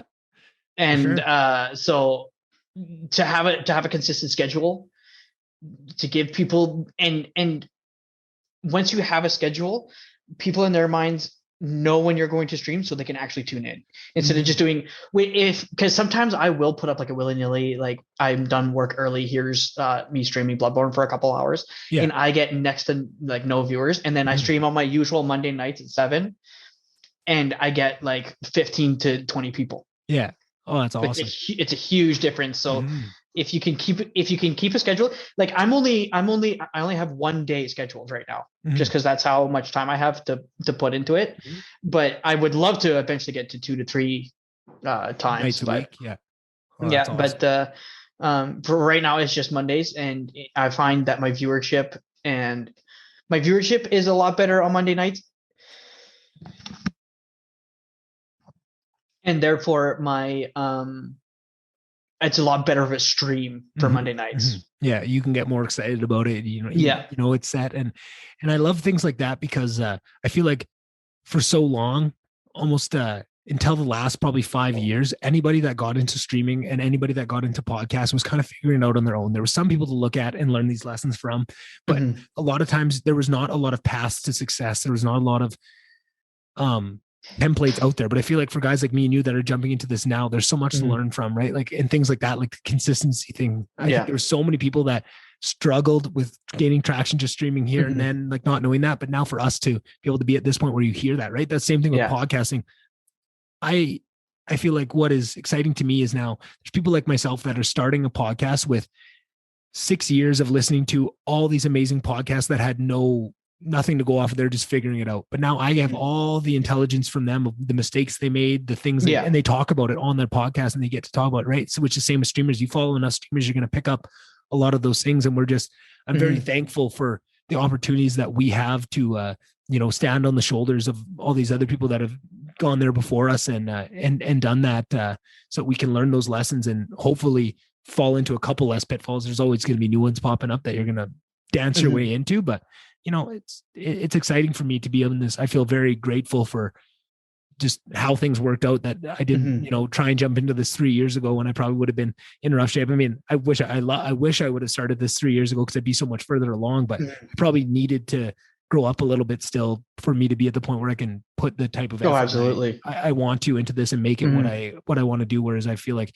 I would have started this 5 years ago, wouldn't be the same show, wouldn't be the same dynamic, and maybe I would have wouldn't have been ready and would have burnt out and would have quit. Because things like this, as long as you don't quit, you're still growing. You're still doing well. There's only one way to fail at something like what me and you were doing, is to quit. And as long as you don't do that, you're gonna keep you're gonna oh, absolutely. you're gonna do well, or you're gonna grow. It may that doesn't guarantee that you'll find the success that you envision in your head. That would all depend on what kind of goals you're setting for yourself. But forward momentum and growth will be there as long as you don't quit. And that is it's very liberating to know that too. What, like, the start is scary as shit, right? Like starting. Oh yeah, for sure. It's super scary, but once you're into it, once you're somewhat comfortable with it, to know that the only thing I need to do is not quit is very, very reassuring. And to know that I love this and I'm on the right path and this is going to grow and it's going to open up more opportunities for me to do things that get me this excited. But all I got to do is just not quit. Yeah. Yeah. Yeah. No, and awesome. Like I always get so nervous right before a stream starts too. Like I think that's kind of part of the fun of it is sitting here at like 6:45 and I'm like, it's almost 7 o'clock. I hear that. Oh, that's me too. Especially sometimes, you get a big guest on or something, or something like today where you're doing it live, which is, just a little bit different, throwing a new fold into it. And it's that same nerves, that same butterflies of getting ready for it. But then on the flip side of that, I don't know if you see this, but I know if I have a good interview or a good conversation on this, I am like a little kid running around the house, like giggling, jumping around. I'm just on cloud nine. I imagine, after a good stream, that feeling, there's definitely the nerves that come pre-stream, but what are the post-stream emotions like for you? Oh, it's like pure excitement. Yeah. Pure excitement that I go running over to my girlfriend and I'm like, oh my God, we had 18 people watching. Yeah. And just to see it get a little bit better every time is just so rewarding to me. Oh, that's awesome. That is awesome. Well, how is the best way for people? I mean, there's obviously some people watched with us today live. That was fun to do. It was fun having the chat. But people are going to be listening to this once it releases, and they're going to be just watching this a couple weeks in advance. What is the best way to come follow you? What is the best ways if they want to come check out what you're doing? What is the best ways to do it? So the best ways to check me out is every Monday at 7 p.m. Mountain Standard Time is when I stream. Right. And the way you find that is you go to twitch.tv/CustomSauceBoss. I also have Instagram, which is CustomSauceBoss, and Twitter, which is Sauce Custom, actually. Yeah. So if you follow me on there, you'll get little reminders of when I'm going live. And if I'm tossing in like a random, I'm done work early kind of thing. Yeah. I always make sure to post on there too. So, those are the ways that you would find me. Awesome. Okay. Well, then, even if it's not Monday night, they can go on to Twitch and not subscribe. They will follow you. Yeah. So if you go onto Twitch and you find you go to twitch.tv/CustomSauceBoss and you toss the follow button there, you're going to get notified every time I go live. Beautiful. Was there anything else that we need to cover? Anything else we need to plug, or is that? I don't think so. I think that's I've said all I can say about streaming. So awesome. Well, thanks so much for being here. Thanks for giving me your stream to try this live. This is such a cool experiment to me. Like we kind of talked about, every time you see something tangible, that's a next step along your journey of, doing a podcast live. That's something I've never done before. I get so excited for something new. It's an exciting thing. So thank you for letting me do that. Thanks for your time.